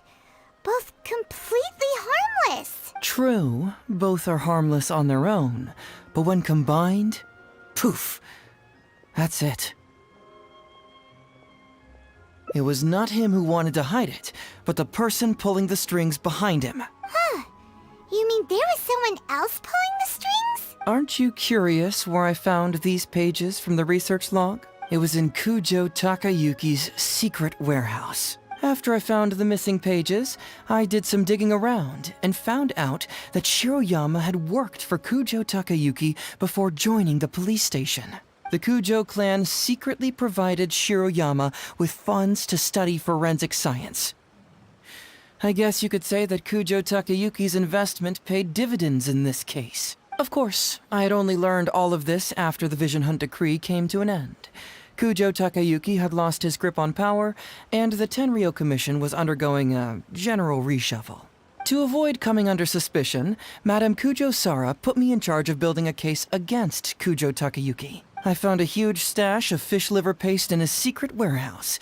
Nothing hugely incriminating about that, of course, but I still took the trouble to open each and every package until finally, I had to concede that this really was just a huge stash of fish liver paste. But then, underneath the floor tiles where the fish liver paste was stacked, I found a secret compartment with this torn-off research report lying inside. So it was him who wanted to frame Ryuji all along. What a nasty piece of work. Let's review the whole case from the top. First, Takatsukasa Isamu, for whatever reason, noticed Shiroyama's talent as a forensic doctor and asked him to develop a special poison on his behalf. But Shiroyama was already working for the Kujo clan, so he refused. Takatsukasa Isamu wasn't about to take no for an answer, and that's where things took a dark turn. He twisted Shiroyama's arm by making a veiled threat to harm his family. All Shiroyama could do was to secretly report everything to Kujo Takayuki. When Takayuki learned what was happening, he instructed Shiroyama to pretend to cooperate with Takatsukasa Isamu, then kill the latter with the white powder once it was fully developed. Meanwhile, Ryuji's only role in this case was to deliver the fish liver paste to Takatsukasa Isamu on Shiroyama's orders, completely unaware of the fact that he was being used as a pawn and that this was a key ingredient needed to create the poison. After the incident, Kujo Takayuki hoped to make Ryuji the fall guy, until the death sentence was stalled when it reached Madame Kujo-Sara. In the meantime, Sango had begun her own investigation. Kujo Takayuki grew nervous that the truth would get out, so he threw Shiroyama to the wolves, hounding him to death and erasing all traces of contact between the two. And yet, he wanted to keep this secret formula, so he hid it. Greedy guy, that Takayuki. He must have wanted to have it on hand just in case he needed to employ it again in the future and make someone else disappear. This Kujo Takayuki is an evil lunatic. We've got to report this to A. Whatever his current punishment is, it needs to be 10 times worse. That would be practically impossible. One research log found in his warehouse doesn't prove anything. Even I can think of 100 excuses. Besides, Ryuji directly contributed to Takatsukasa Isamu's death by delivering the fish liver paste to him. The fact that he was unaware of the true nature of the situation doesn't matter. But he's still innocent, right? Isn't it just a coincidence? Paimon really doesn't get how the law works. Legally speaking, the judge would most likely rule that it was accidental. But in practice, Ryuji may still have to end up shouldering some responsibility. So basically, you've been hiding the truth all this time to protect Ryuji. Mental trauma doesn't heal as easily as physical wounds. My biggest worry is that Ryuji would struggle to cope if he knew the truth. He's like an innocent child. He freely gives his trust and his love to everyone that treats him well. That's why he thought of Takatsukasa Isamu as a father figure. I'm pretty sure that to this day, he has never paused to wonder whether Takatsukasa Isamu was actually a good person, or if Sango just hired him as a gopher, or why I left the detective agency. If he found out the facts about Takatsukasa Isamu, I'm afraid it would crush him. Well, as you can see, I'm a little less confident than people might think. To prevent Ryuji from getting hurt, I covered up the truth. But by doing so, have I held him back? Did I do the right thing? I couldn't turn to anyone for help, and everyone around me thinks I'm so smart that I should just be able to handle every case on my own. Even if I tried to discuss it with them, they'd just say, "Don't be ridiculous, Mr. Heizou, no problem's too difficult for you." But you're different. Unlike them, you don't have that kind of prejudice towards me. You've traveled far and wide and have had all kinds of experiences. It must have taught you a lot. Most importantly, my intuition tells me that you're someone special, that I can trust you and that you can help me. Right? So, I'd like you to be the one to decide whether we should expose the truth or not. Oh, you don't need to tell me what you decide, and you certainly don't need to decide right now. Let's just say I'm leaving this teensy-tiny matter up to you. All right, let's head back to the detective agency. You can mull it over on the way. Once you've made up your mind, just tell Ryuji and Sango your verdict.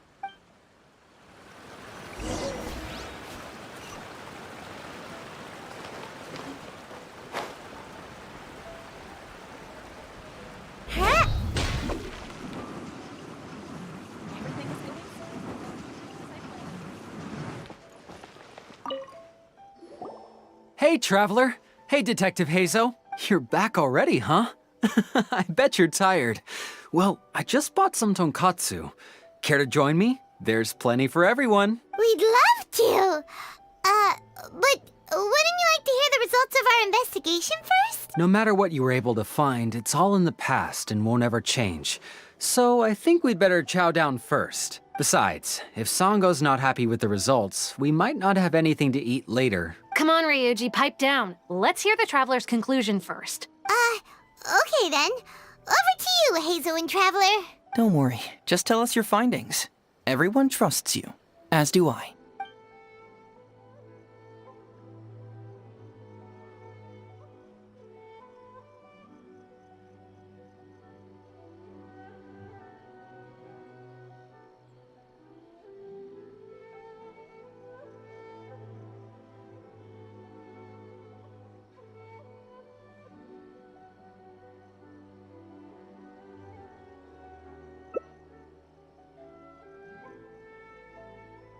But how?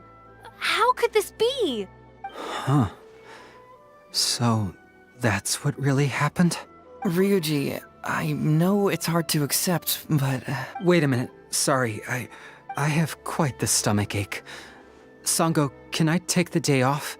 Sure, of course. Take the week if you need it.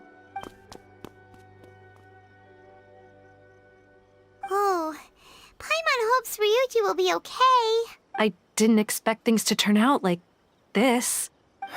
Just give him some time to himself. I think he'll eventually come to accept it. I'm still a little worried, though. What if he doesn't come to work tomorrow? Then we'll go to him. Don't you worry about that, Sango. You need some time to process all of this, too. I'm at a loss for words right now. Please, just leave me be.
Ah, you're here.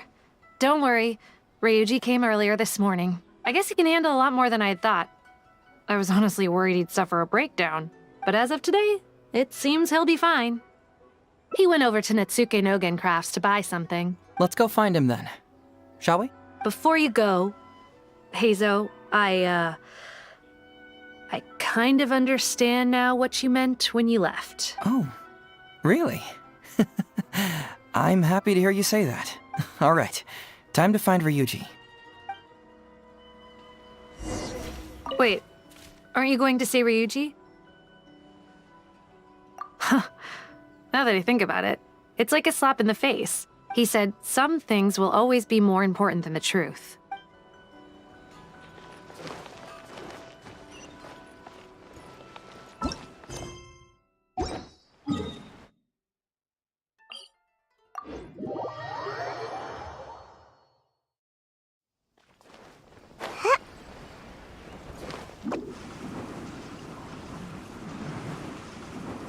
Look!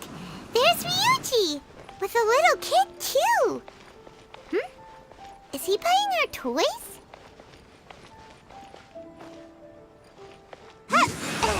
Phew. Uncle Ryuji, was my daddy handsome? I've never seen what he looked like. Of course. Takatsukasa Isamu was a very handsome man. Also, it's not uncle. Call me brother. But you look so old. Well, I'm still your brother. Huh? How come? Because he treated me like a son. Huh? Who are you guys? We're friends with your big brother Ryuji, and with your father too. Oh, really? Yay! I've met loads of my daddy's friends today. Can you tell me some stories about him? I really want to hear them. Sure. Why, I know enough stories about your old man that if I started talking now, you'd be all grown up before I finished them. Wow, that's amazing! Well, I don't want to grow up too soon then. Maybe when I'm 100. No, 200 years old. No, 300 years old. Yep, I'm gonna wait until I'm 300 years old before I become a grown-up, so that I can make sure I finish all the stories first.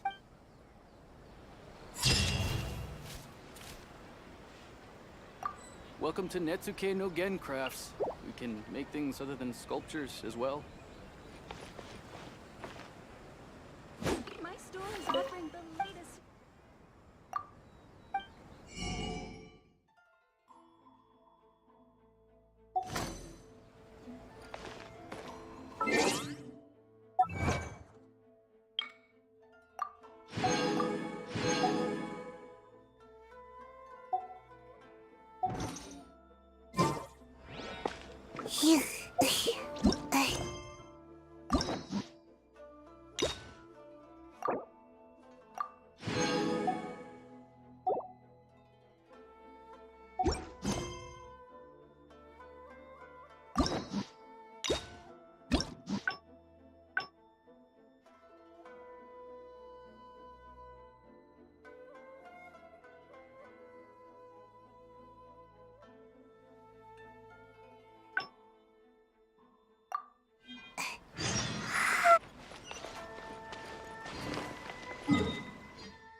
Hey, traveler. Hey, you're back already, huh? I bet you're tired. We'd love to. No matter what you were able to find, it's all in the past and won't ever change. So I think we'd better chow down first. Besides, if Sango's not happy with the results, we might not have anything to eat later. Come on, Ryuji, pipe down. Let's hear the traveler's conclusion first. Okay then. Over to you, Heizou and Traveler. Don't worry, just tell us your findings. Well, what do you know? I suspected that was the case. Please rest in peace, Master Takatsukasa. No! Impossible! Traveler, are you sure you checked every last file? Carefully? Ugh! No, you little... chicken-knowing Heizou! You didn't pull any shenanigans on the Traveler, did you? Songo, no accusations without evidence, remember? The truth is out and the case is closed, Songo. Please don't send any more of your harassment letters to the Tenryo Commission. Well, I really owe it to you, Traveler. I'll be sure to properly thank you later. Until then, see ya. Hey! You're not going anywhere!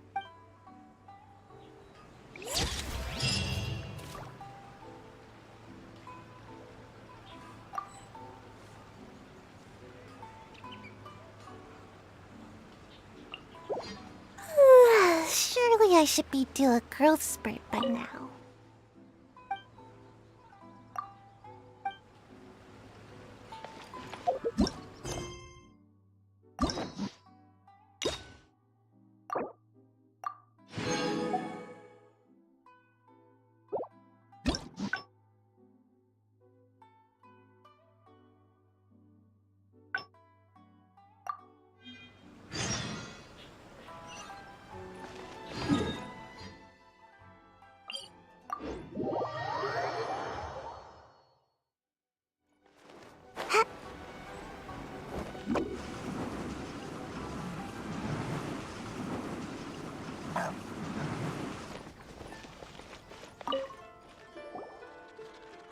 So,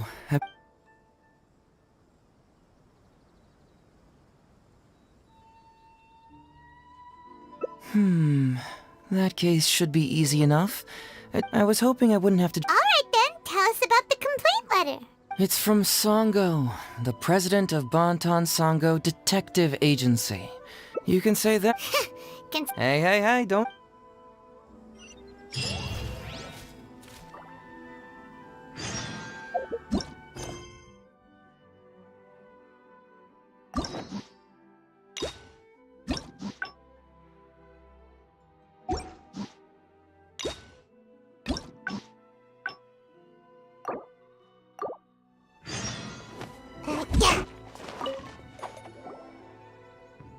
So, have you gone through the case files? I'm afraid this won't be an easy task. I was hoping I wouldn't have to drag you into this, but it's just occurred to me that with your help, I might be able to wrap up this problem. Alright then, tell us about the complaint letter. It's from Songo, the president of You can say that... Hey.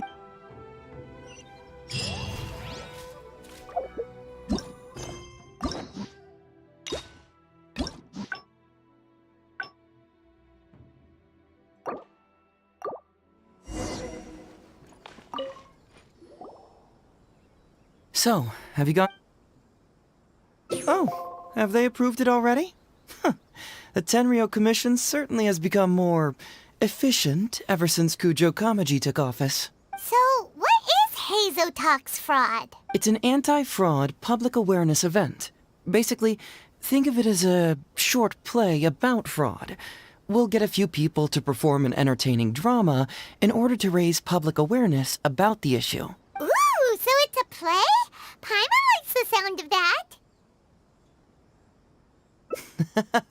Well, see, fraud is a major issue here. You've traveled between different nations. I'm sure Mora isn't really an issue for you. You have to understand that scamming the poor of their money is essentially robbing them of their lives. Left unchecked, the situation could potentially deteriorate into something more... serious. That makes sense. But will putting on a performance really work? It's hard to say. Preventing crimes is more difficult than solving them, there's no doubt about that, but prevention is also a more worthwhile cause. Maybe only a small number of people who attend the event will ever actually encounter a scam artist. And even then, of the handful of attendees who encounter said scam artist, I doubt many of them will be able to see through the scammer's ruse. But if even only one person escapes the clutches of a scam artist because of my event, then I'm willing to put on this play for that person. Alright, count us in! Today we are the Anti-Fraud messengers. Great. First, we need 3 actors, 2 to play the scam artists and 1 to play the victim. I already have a couple candidates in mind for the roles of the scam artists, so come with me to the Grand Narukami Shrine.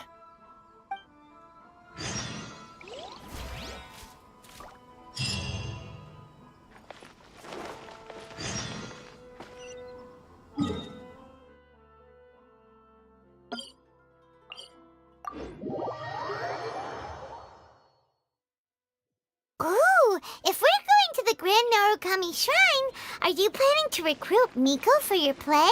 She'd be really good at acting. Well, I guess you'll have to wait and see. Heizou, what are you doing here, you little brat? Oh, and the Traveler, too. So, I assume you're here to see Lady Yae? Hey, come on, cuz. Maybe I'm just here to see you. Don't play your little games with me. If the Traveler isn't looking for Lady Yae, then you must be here looking for Etsu, right? You still know me best, cuz. Please wait here. I'll go get her.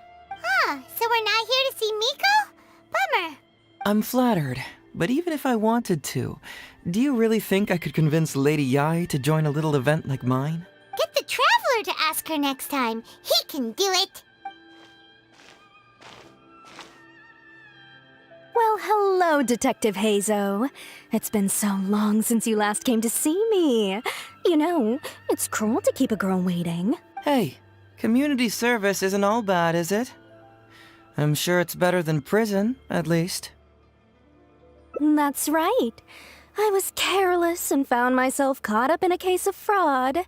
Detective Heizou arrested me, and I was sentenced to prison. For the record, I'm not the one who technically arrested you. Oh, come now, Detective Heizou. Don't pretend like you don't remember the part you played. You have a cold heart, Detective. Colder than an icicle in the middle of winter. How would those Doshin have nabbed me if you hadn't provided evidence of my involvement and whereabouts, They were so bland and functional. Not like you, Detective. When you took me down, you knew exactly what you were doing. So, how did you end up here at the shrine? I'm here doing community service, of course.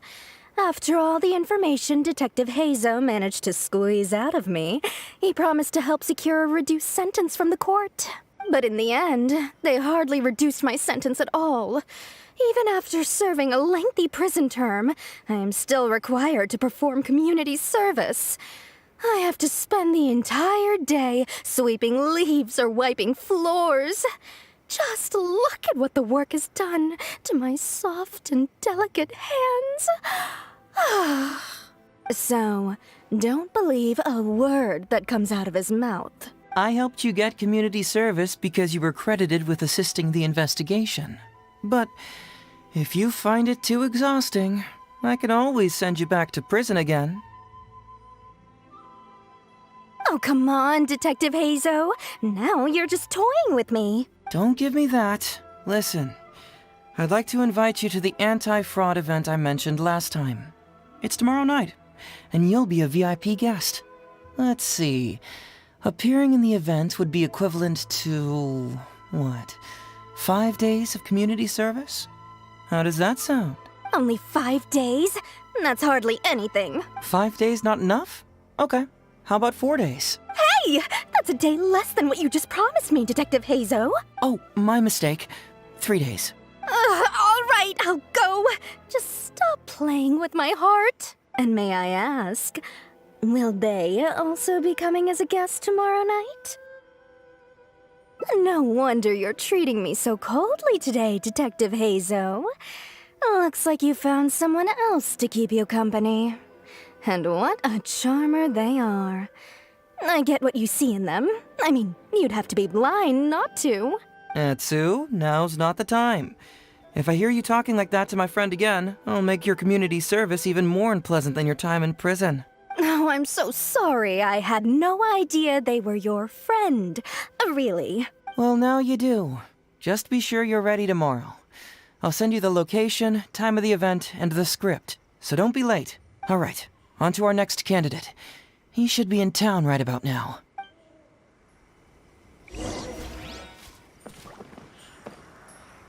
Hello there, traveler. I must apologize for my cousin. He must have been causing you all kinds of trouble. He's always been quite a handful. But I promise, he doesn't mean any harm. If he goes too far, please, by all means, put him in his place. And if he dares protest, just tell him he either does as he's told, or he'll have me to answer to. I apologize for earlier. I don't know what came over me. Oh, Detective Heizou? He can't stand people like me, I'm sure of it. Although he sounds polite and friendly, I can tell that he treats inmates convicted of fraud differently. He's really got something against us. Do you think he may have been defrauded himself before? Impossible. Who could ever be cunning enough to fool Detective Heizou like that,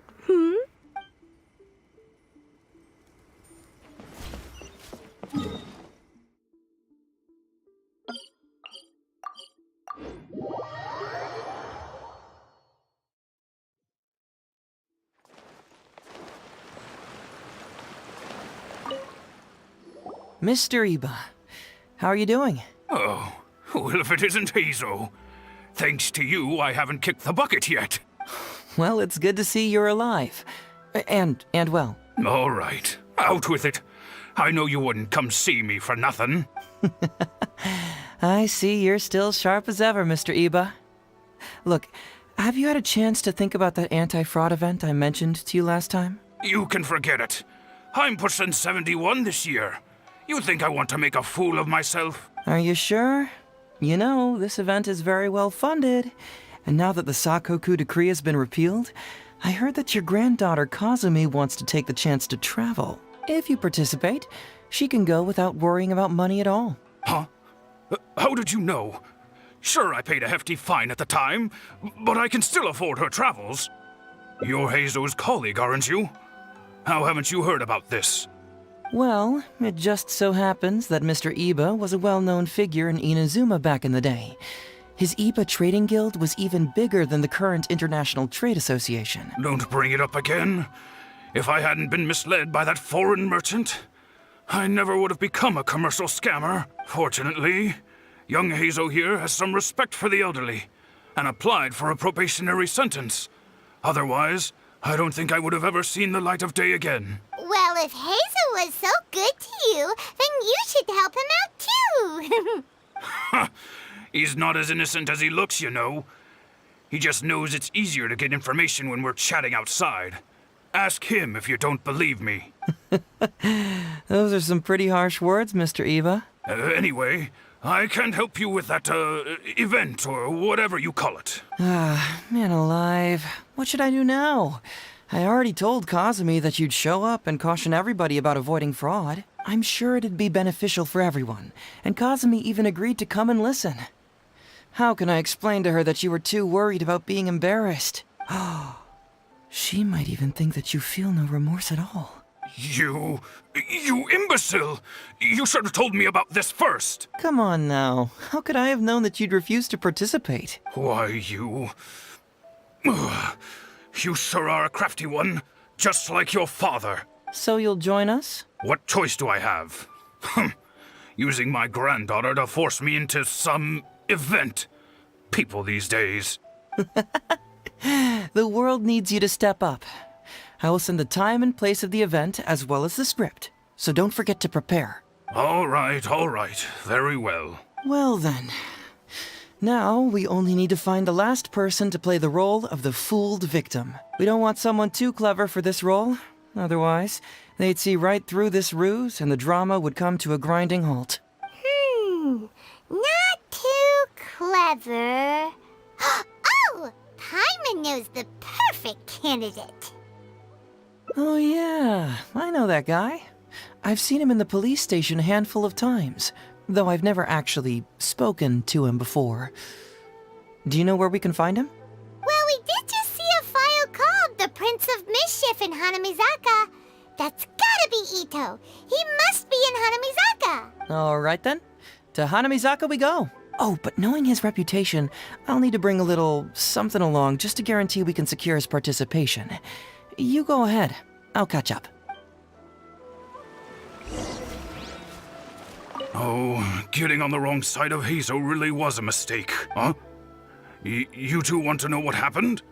Oh, there's not much to it, really. As soon as I heard Heizou was on the case, I knew it was over. I took the easy way out and confessed to everything. After all, what else can you do when a cyclone is heading your way? Heizou's nickname. It's what all the prisoners call him. Haven't you heard it before? There's nowhere to run. Nowhere to hide. For criminals, Heizou is a force of nature nobody can contend with. Alas, if only I'd known.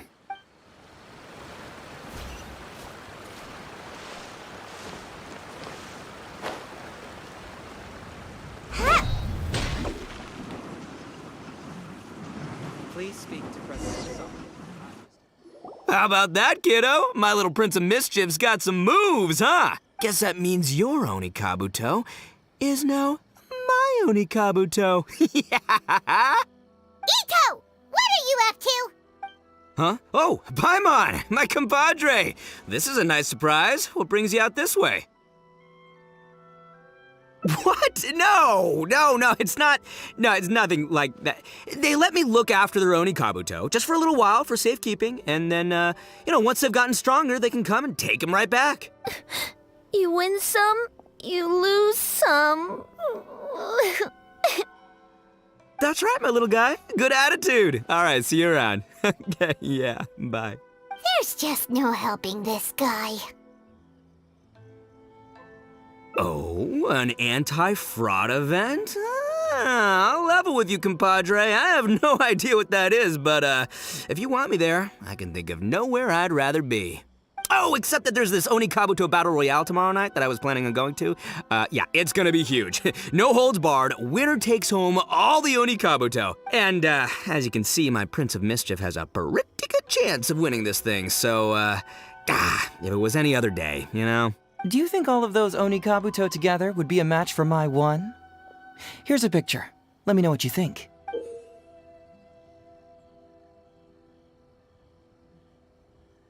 Huh? What this? What is this? How'd it get so big? What are you feeding this thing? Look at those beautiful demon stripes, those razor-sharp horns. Is this the fabled Emperor Onikabuto? This is a small token we provide for VIPs. If you're willing to attend, then one of these will be yours at the end of the event. Whoa, okay, I'm there. Wait a sec, you look familiar. Who are you anyway? And furthermore, do Onikabuto really come in this size? You're not trying to con me, are you? Because the more I think about it, the more I'm inclined to think that you're a contestant in tomorrow night's Onikabuto Battle Royale! Yeah! You lost to me in a previous Beetle battle, and now you're trying to get the reigning champ out of the way. Without Prince of Mischief to contend with, you'll be free to sweep in and take all the Onikabuto. Am I right or am I right? Nice try, you little punk.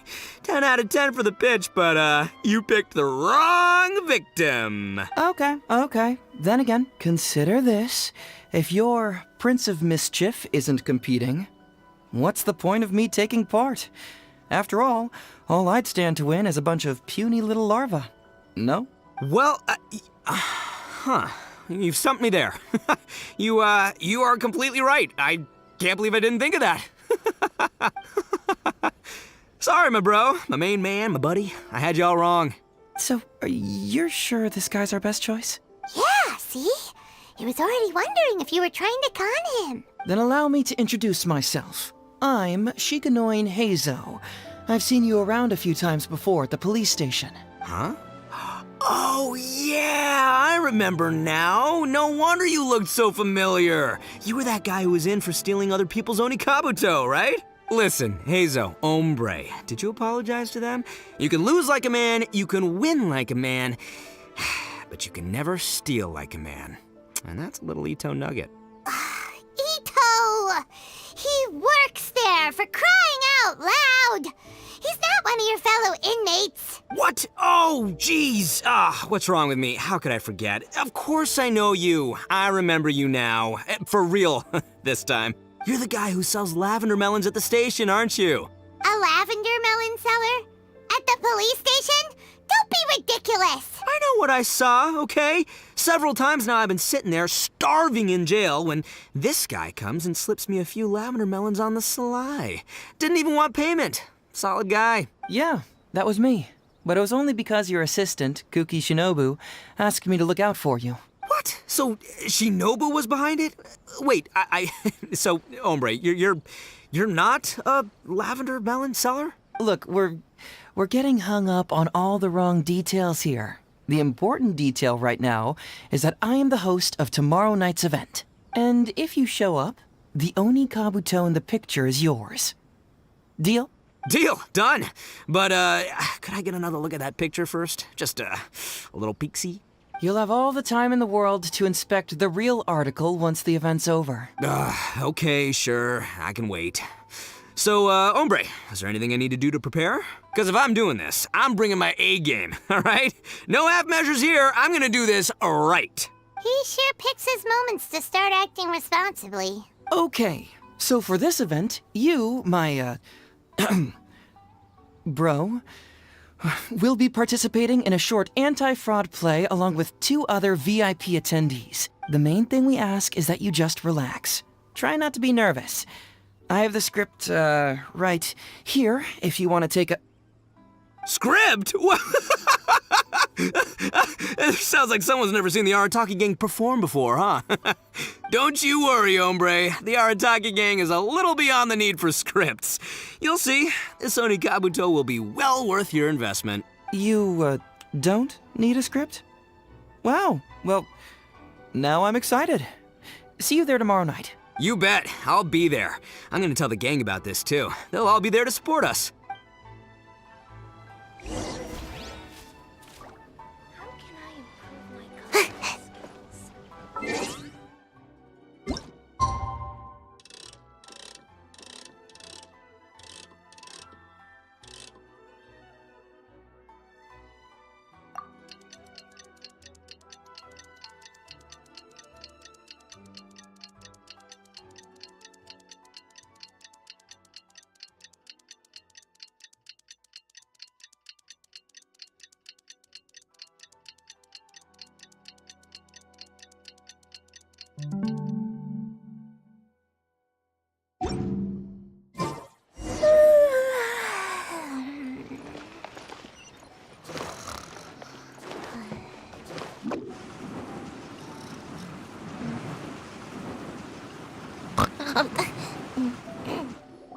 It's almost time. Everyone ready? All right, then let's get this show started. Oh, I can't wait, Mr. Heizou. Let's get going, Heizou. Emperor Oni Kabuto, hang in there, Your Highness. I'm coming for you. It takes years to make a fortune, but only a moment to lose it all to a scam artist. Welcome to the first Heizou Talks Fraud. I am your eponymous host, Heizou. Okay, I'm delighted to have you all here today to explore the topic of fraud. To help everyone avoid becoming the victim of scam artists themselves, we thought we'd invite several VIPs with a lot of experience in this area to perform a little play with an anti-fraud message. Please join me in welcoming to the stage Miss Etsu, Mr. Iba, and the venerable gentleman, Mr. Arataki Ito. Without further ado, let the show begin.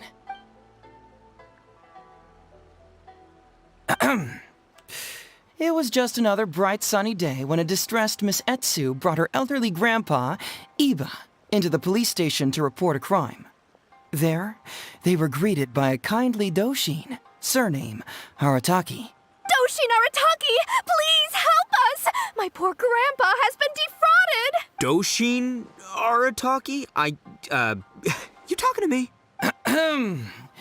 Perhaps for want of familiarity with the script, a confused look creeps over Doshin Arataki's face, and he asks himself that age-old question. Who am I? Yes, you are Doshin Arataki! You're Doshin play! Oh, so I'm in the play. Right, yeah. Okay, got it. I'm a Doshin, of course. Okay, I got this. Ma'am, can you tell who it was that defrauded your grandfather? Rest assured, the Tenryo Commission and I are here to bring them to justice. I don't know. It was too late when I found out. They took all of my grandpa's money, and all they left was this note. Doshin Arataki frowns as he realizes this is more complicated than he thought. He takes the note in his hand and reads it out loud. I am the Raiden Shogun. I am currently being held hostage by the Crux fleet and urgently need 200,000 mora to secure my release. Please place the ransom mora on the north coast of the deserted island. When all of this is over, I will promote you to General of the Tenryo Commission. It's the almighty Shogun. We cannot let Her Excellency come to harm. But this is a scam, surely. I mean, 200,000 mora? Kinda lowballing it for the Electro Archon, don't you think? Shouldn't it be like, 300,000 at the very least? Well, I sure thought so, but Grandpa's already parted with the money. Well, then we gotta get it back. Is there still time? Before I could go out to look for it, Grandpa received another note. Doshin Arataki takes the note and reads it out loud. I am Miss Hina. I am currently raising funds to publish a photo book. I urgently need 300,000 mora for publishing fees. In return for your support, you will receive a limited edition signed photograph. It's Miss Hina. We can't leave poor Miss Hina in a tight spot. You're right, Gramps. Is 300,000 mora enough? I can spare some too if we need to make up the difference. Maybe I can get a photo of Miss Hina too. We gotta help Miss Hina out here. It's a scam, Doshin Arataki! Snap out of it! Oh, right, yeah, because if Miss Hina needed funds, she'd come to me first, as her #1 fan. Why would she go asking this old geezer for help? These con artists don't know who they're up against. Well, anyway, not long after Grandpa handed over the money, he received yet another note. Doshin Arataki grabs the note and reads it aloud. I am Arataki Ito. I was recently framed for a crime I totally did not commit, and now I'm stuck here in prison. I am in urgent need of 500,000 mora as bail. In return for your help getting me out, I will bring the whole gang over to thank you personally at your house. Must be a scammer, surely. I've never heard of this person, and they're asking me for 500,000 mora. Wait a minute. This is a scam. I'm Arataki Ito. You are? But your name tag says... Doshin Arataki follows Miss Etsu's gaze to the name tag emblazoned on his chest, which reads, Arataki Shmito. What kind of whack job script is this? Am I me or ain't I? So, the bail money? Nope, no way, not a chance. Arataki Ito would never ask innocent people for mora in order to post bail. Whoever wrote this is a liar and a cheat, and we gotta get out there and get this guy off our streets. But just as Doshin Arataki is being overcome with righteous indignation, the sound of Miss Etsu's weeping brings his attention back to her.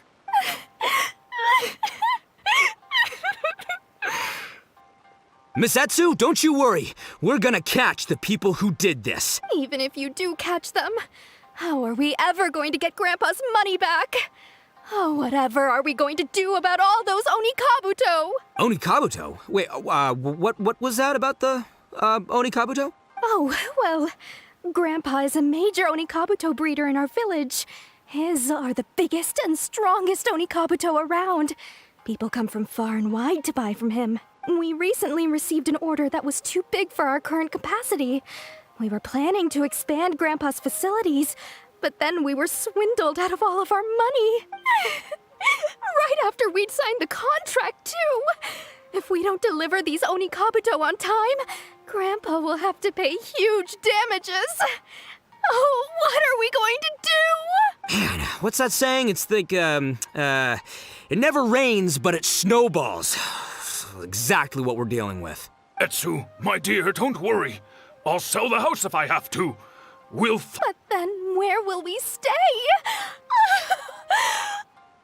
Please help us, Doshin Arataki. All we need is the 500,000 mora that was taken from us. Can you help us raise it?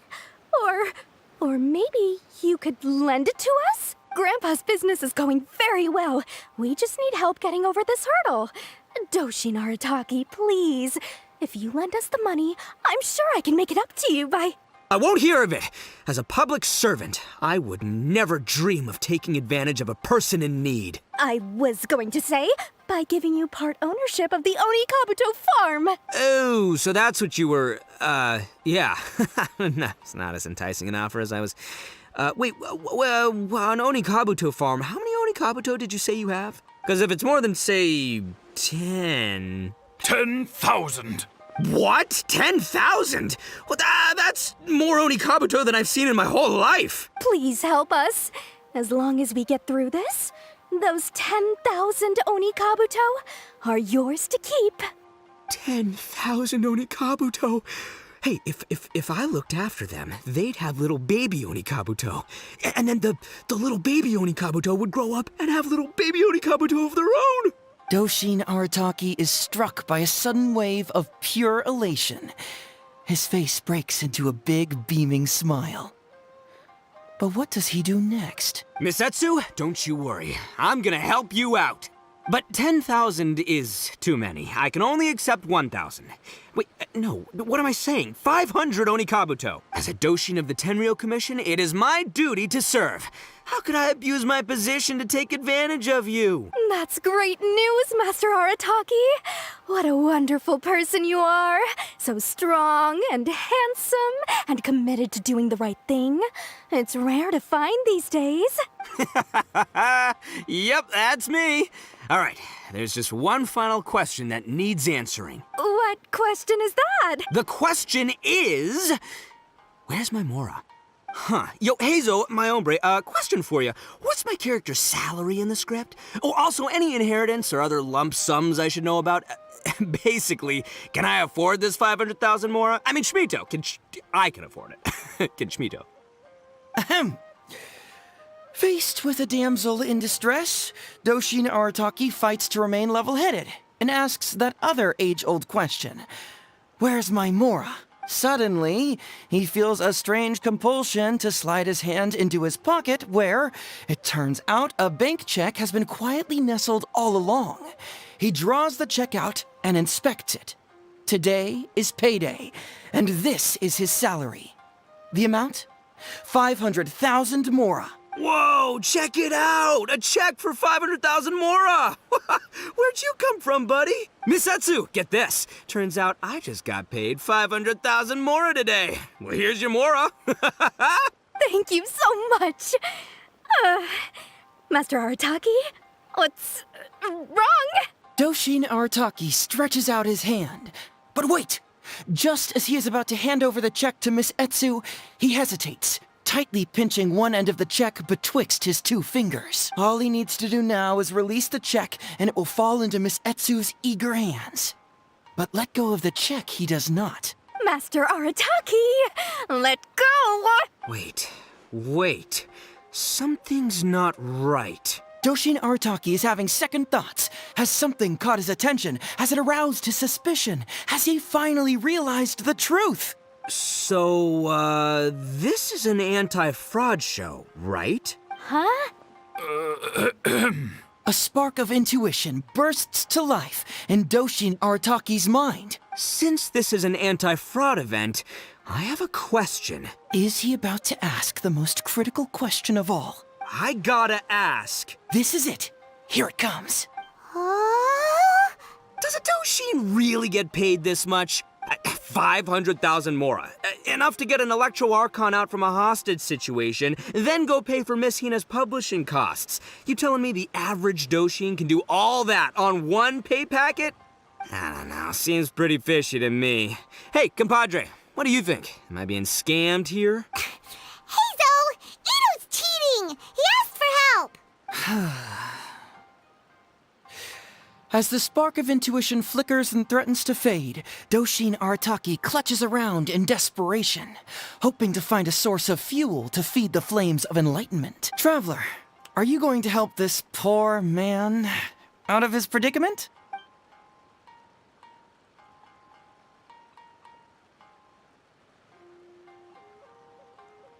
Aha!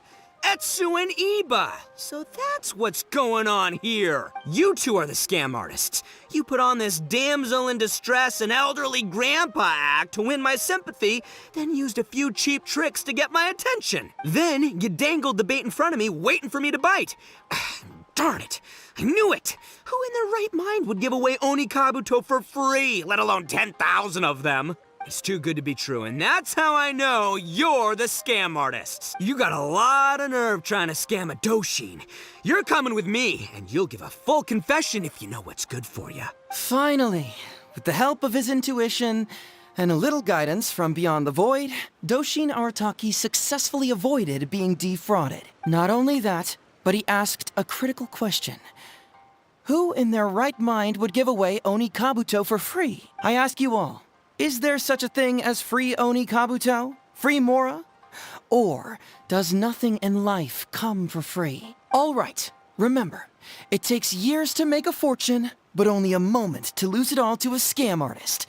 Thank you once again for watching Heizou Talks Fraud. Stay alert, everybody, and see you again next time.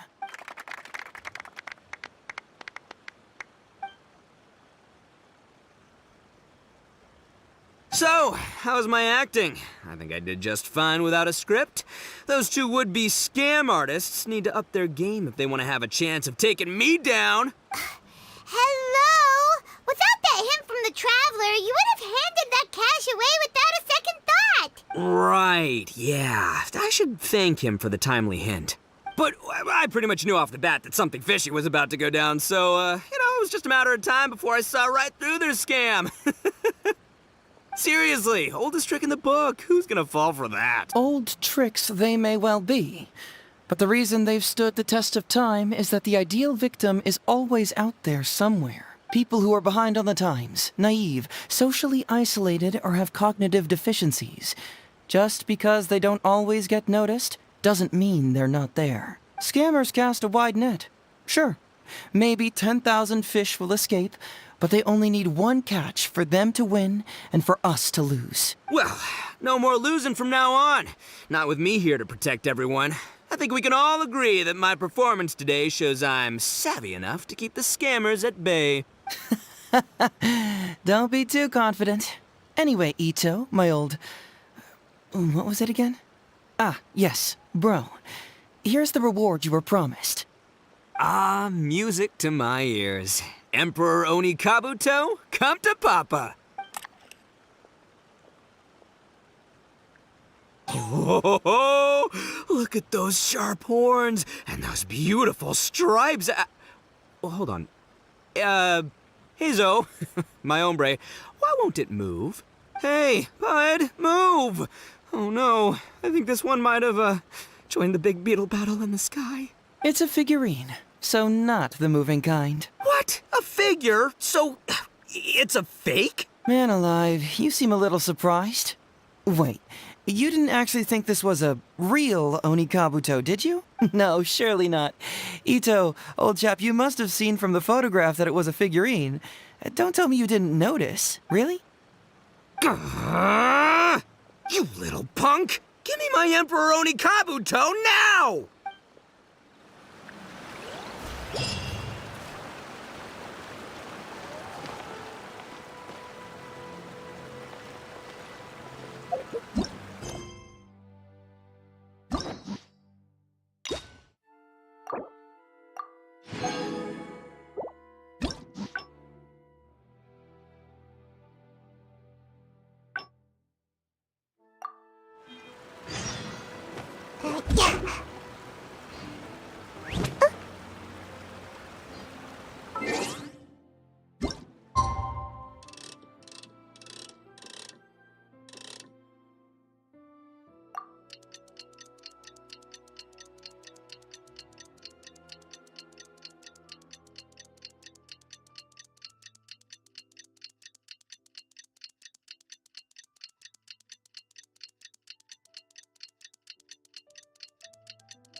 It's almost time. Everyone. Oh, I can... Let's get going. Emperor Onika. It takes years to make. Okay. To help everyone please join Miss Etsu, Mr. Ebe, and the Venerable. Without further ado.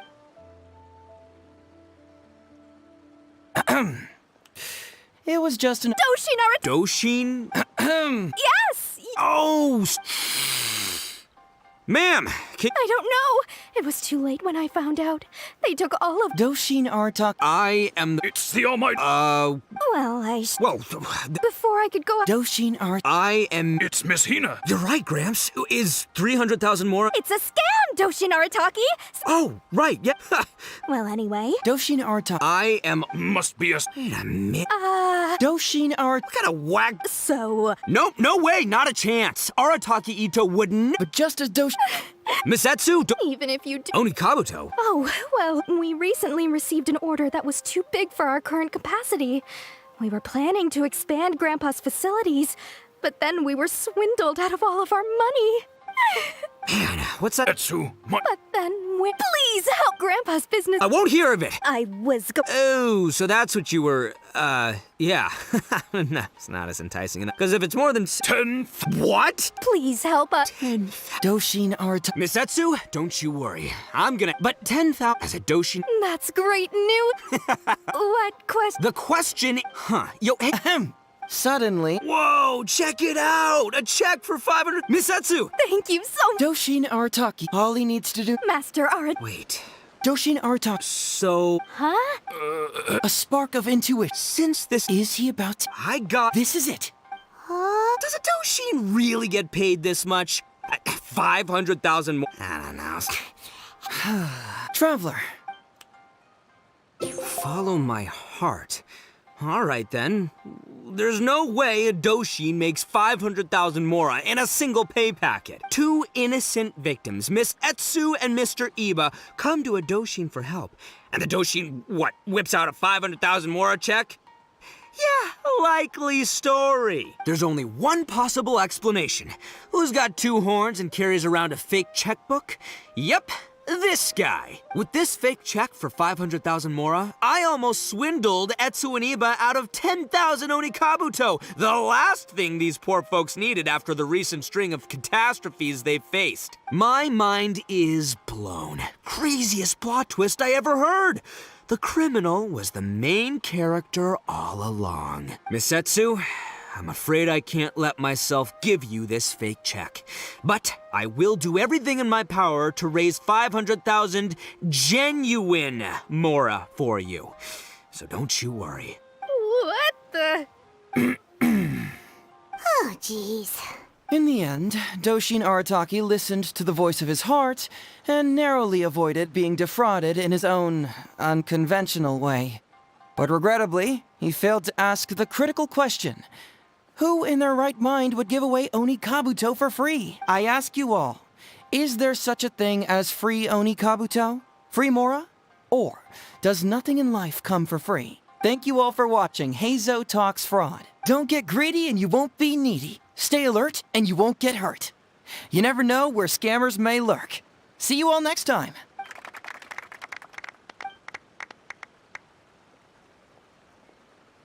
Wait, my man, what did you mean when you said I avoided being defrauded? I thought I was the fraudmeister here. Maybe someone should have read the script.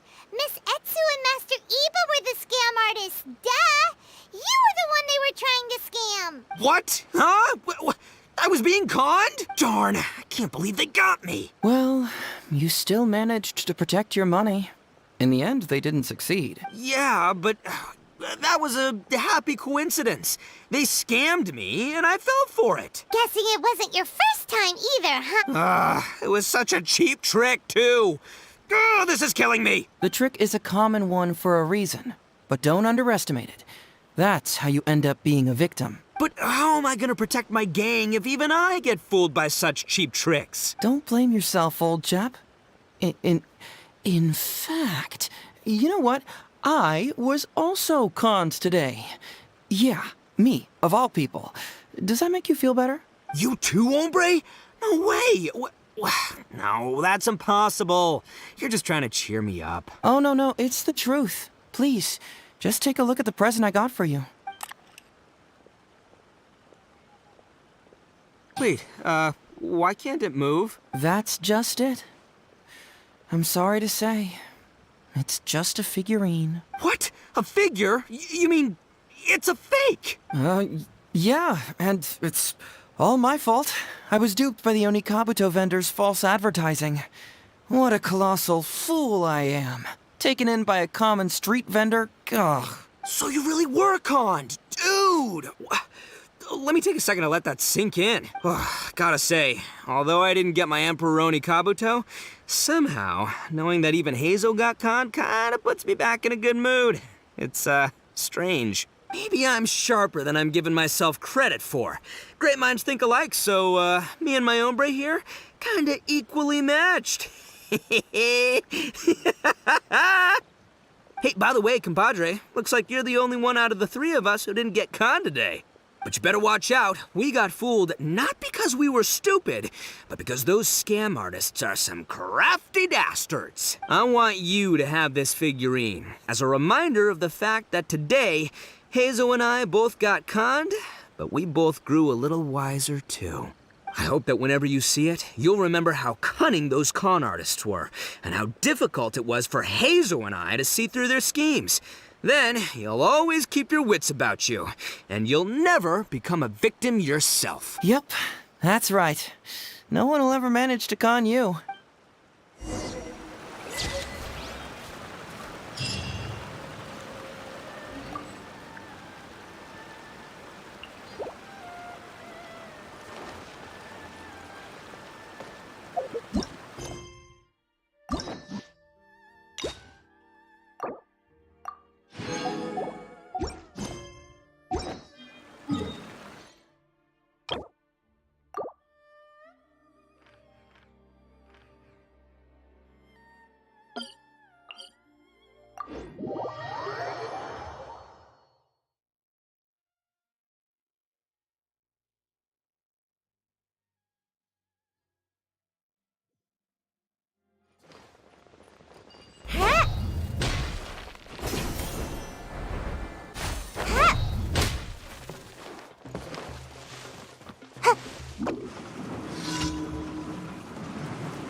Right here.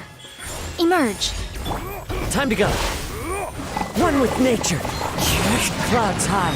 The birds come. A sight to behold. Right now. Emerge.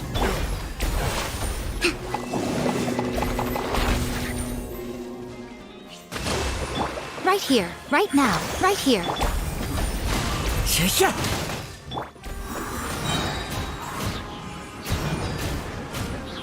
Come on out!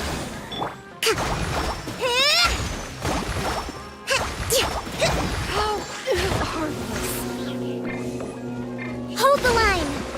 Emerge. Right here. As one with wind and cloud.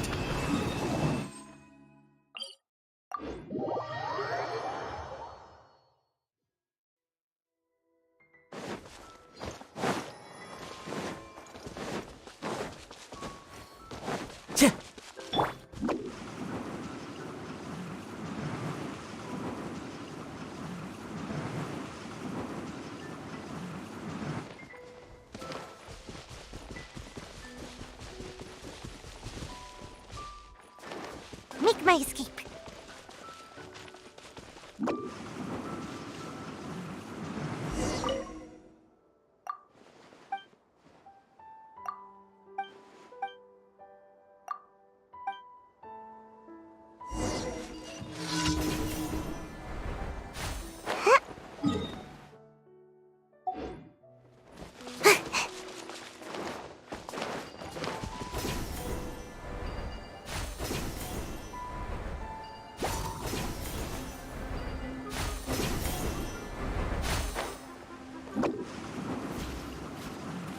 Right now. Emerge. I'm always watching. Right now. Emerge. Into the wind.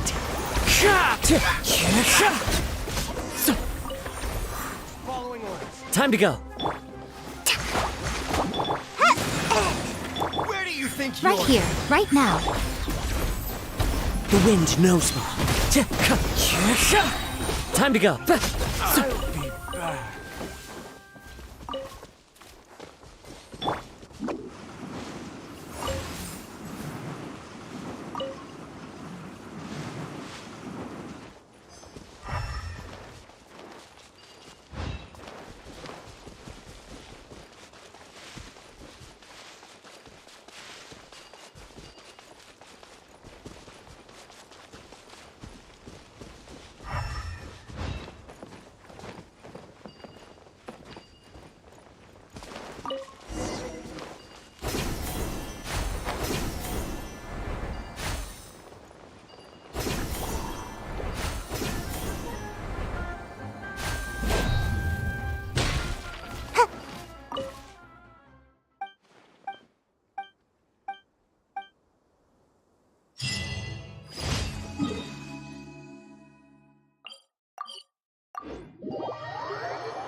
Allow me!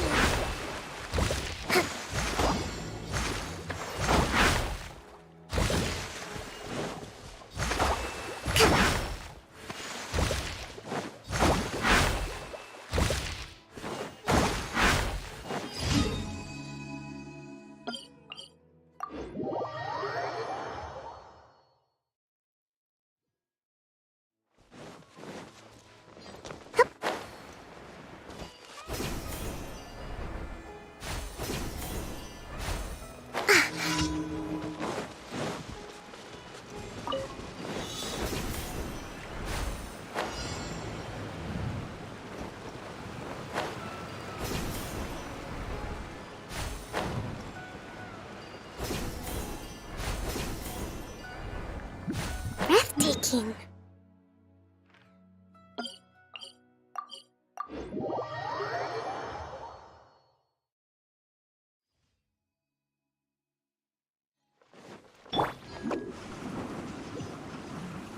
Add as.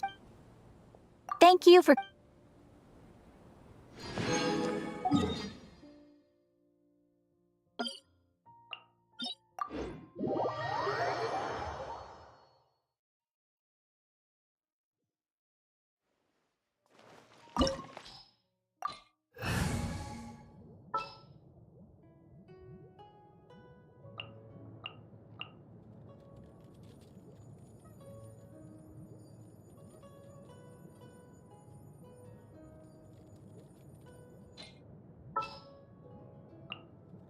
Kamisato Ayaka, present. What shall we do?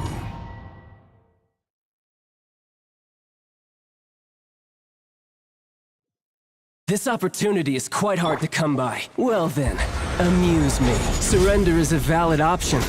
I promise I'll be gentle. Right Some progress. Guess I should take it more seriously. Emerge, right now. No use hiding back Covenant there. of the Deep! Let's move out. Ha!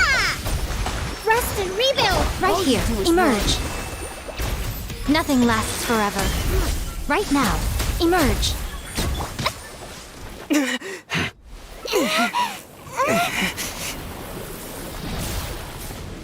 Solidify! Right now, right here. Hold the line!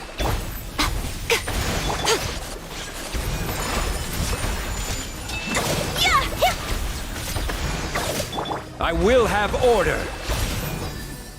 Stabilize! Emerge. Right here. Whirling snow! Emerge. Right here. Rest and rebuild!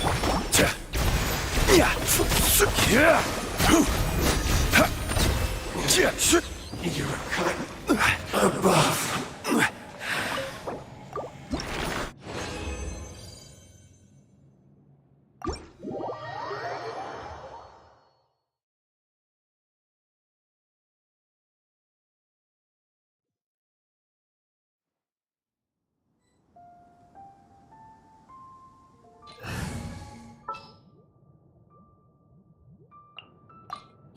You... Adventure time!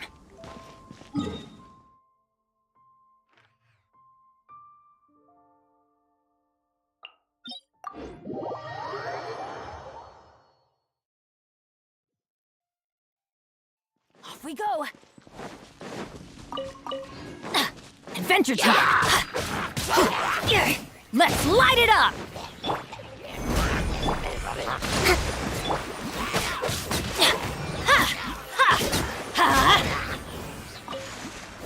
Off we go!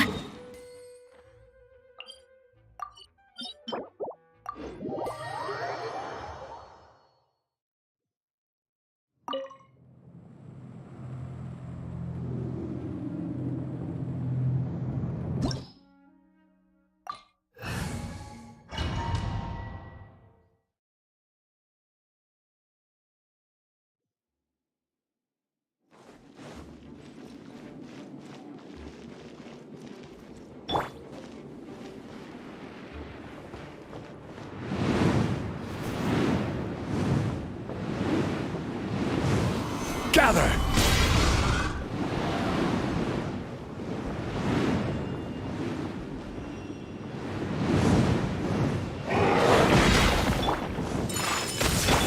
Order guide you.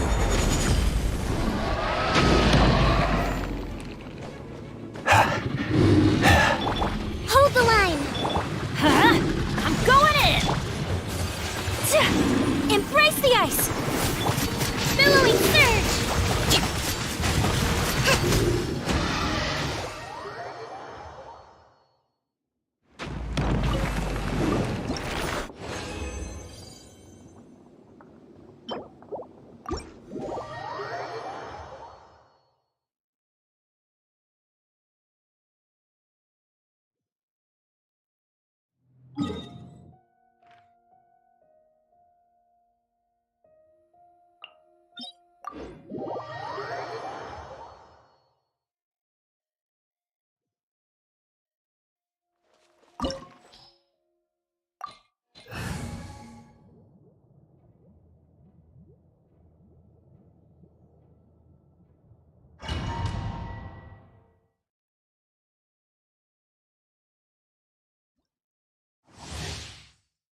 Let's move out.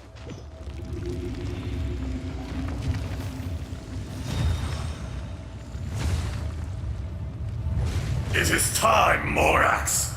We settle this now! My apologies!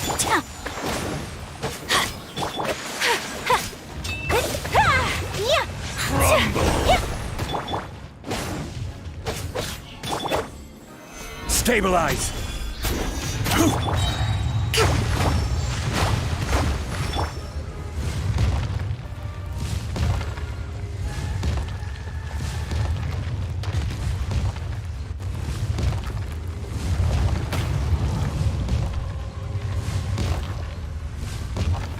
Solidify!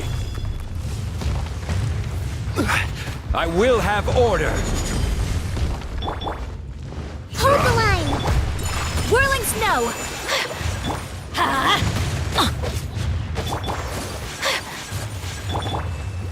Stabilize! Be crushed!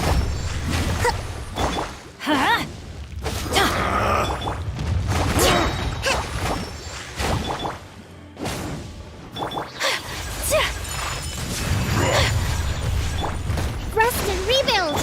Let's light it up! Teamwork is dreamwork! Kamisato art! Sometsu! Torrent, bring refuge! Fisher!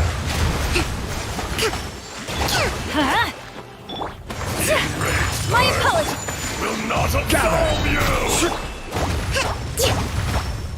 Allow me!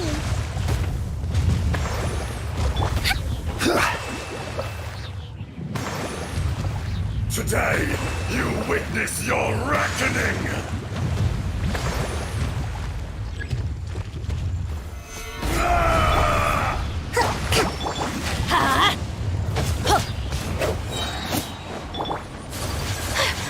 Take flight!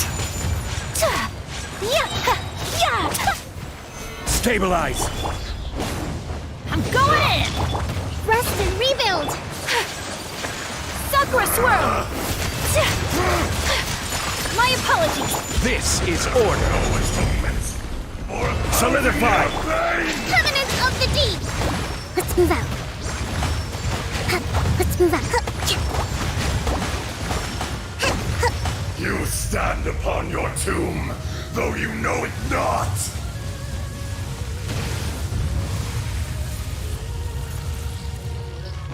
Hold the line! Experience the eon of suffering. Adventure time!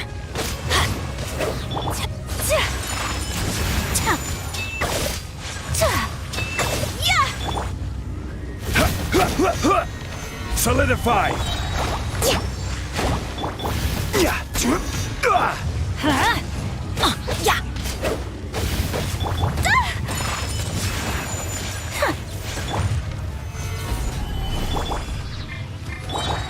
Rest and rebuild! Let's light it up! Teamwork is dreamwork! Kamisato art! Sometsu! Take flight! Billowing surge!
Let's move out.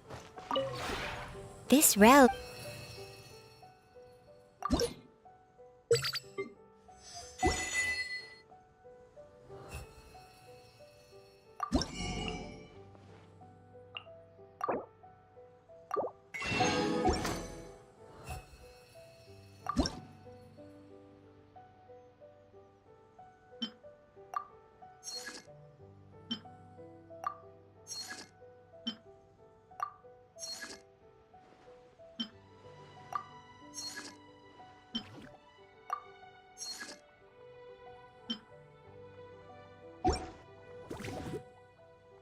If you ever...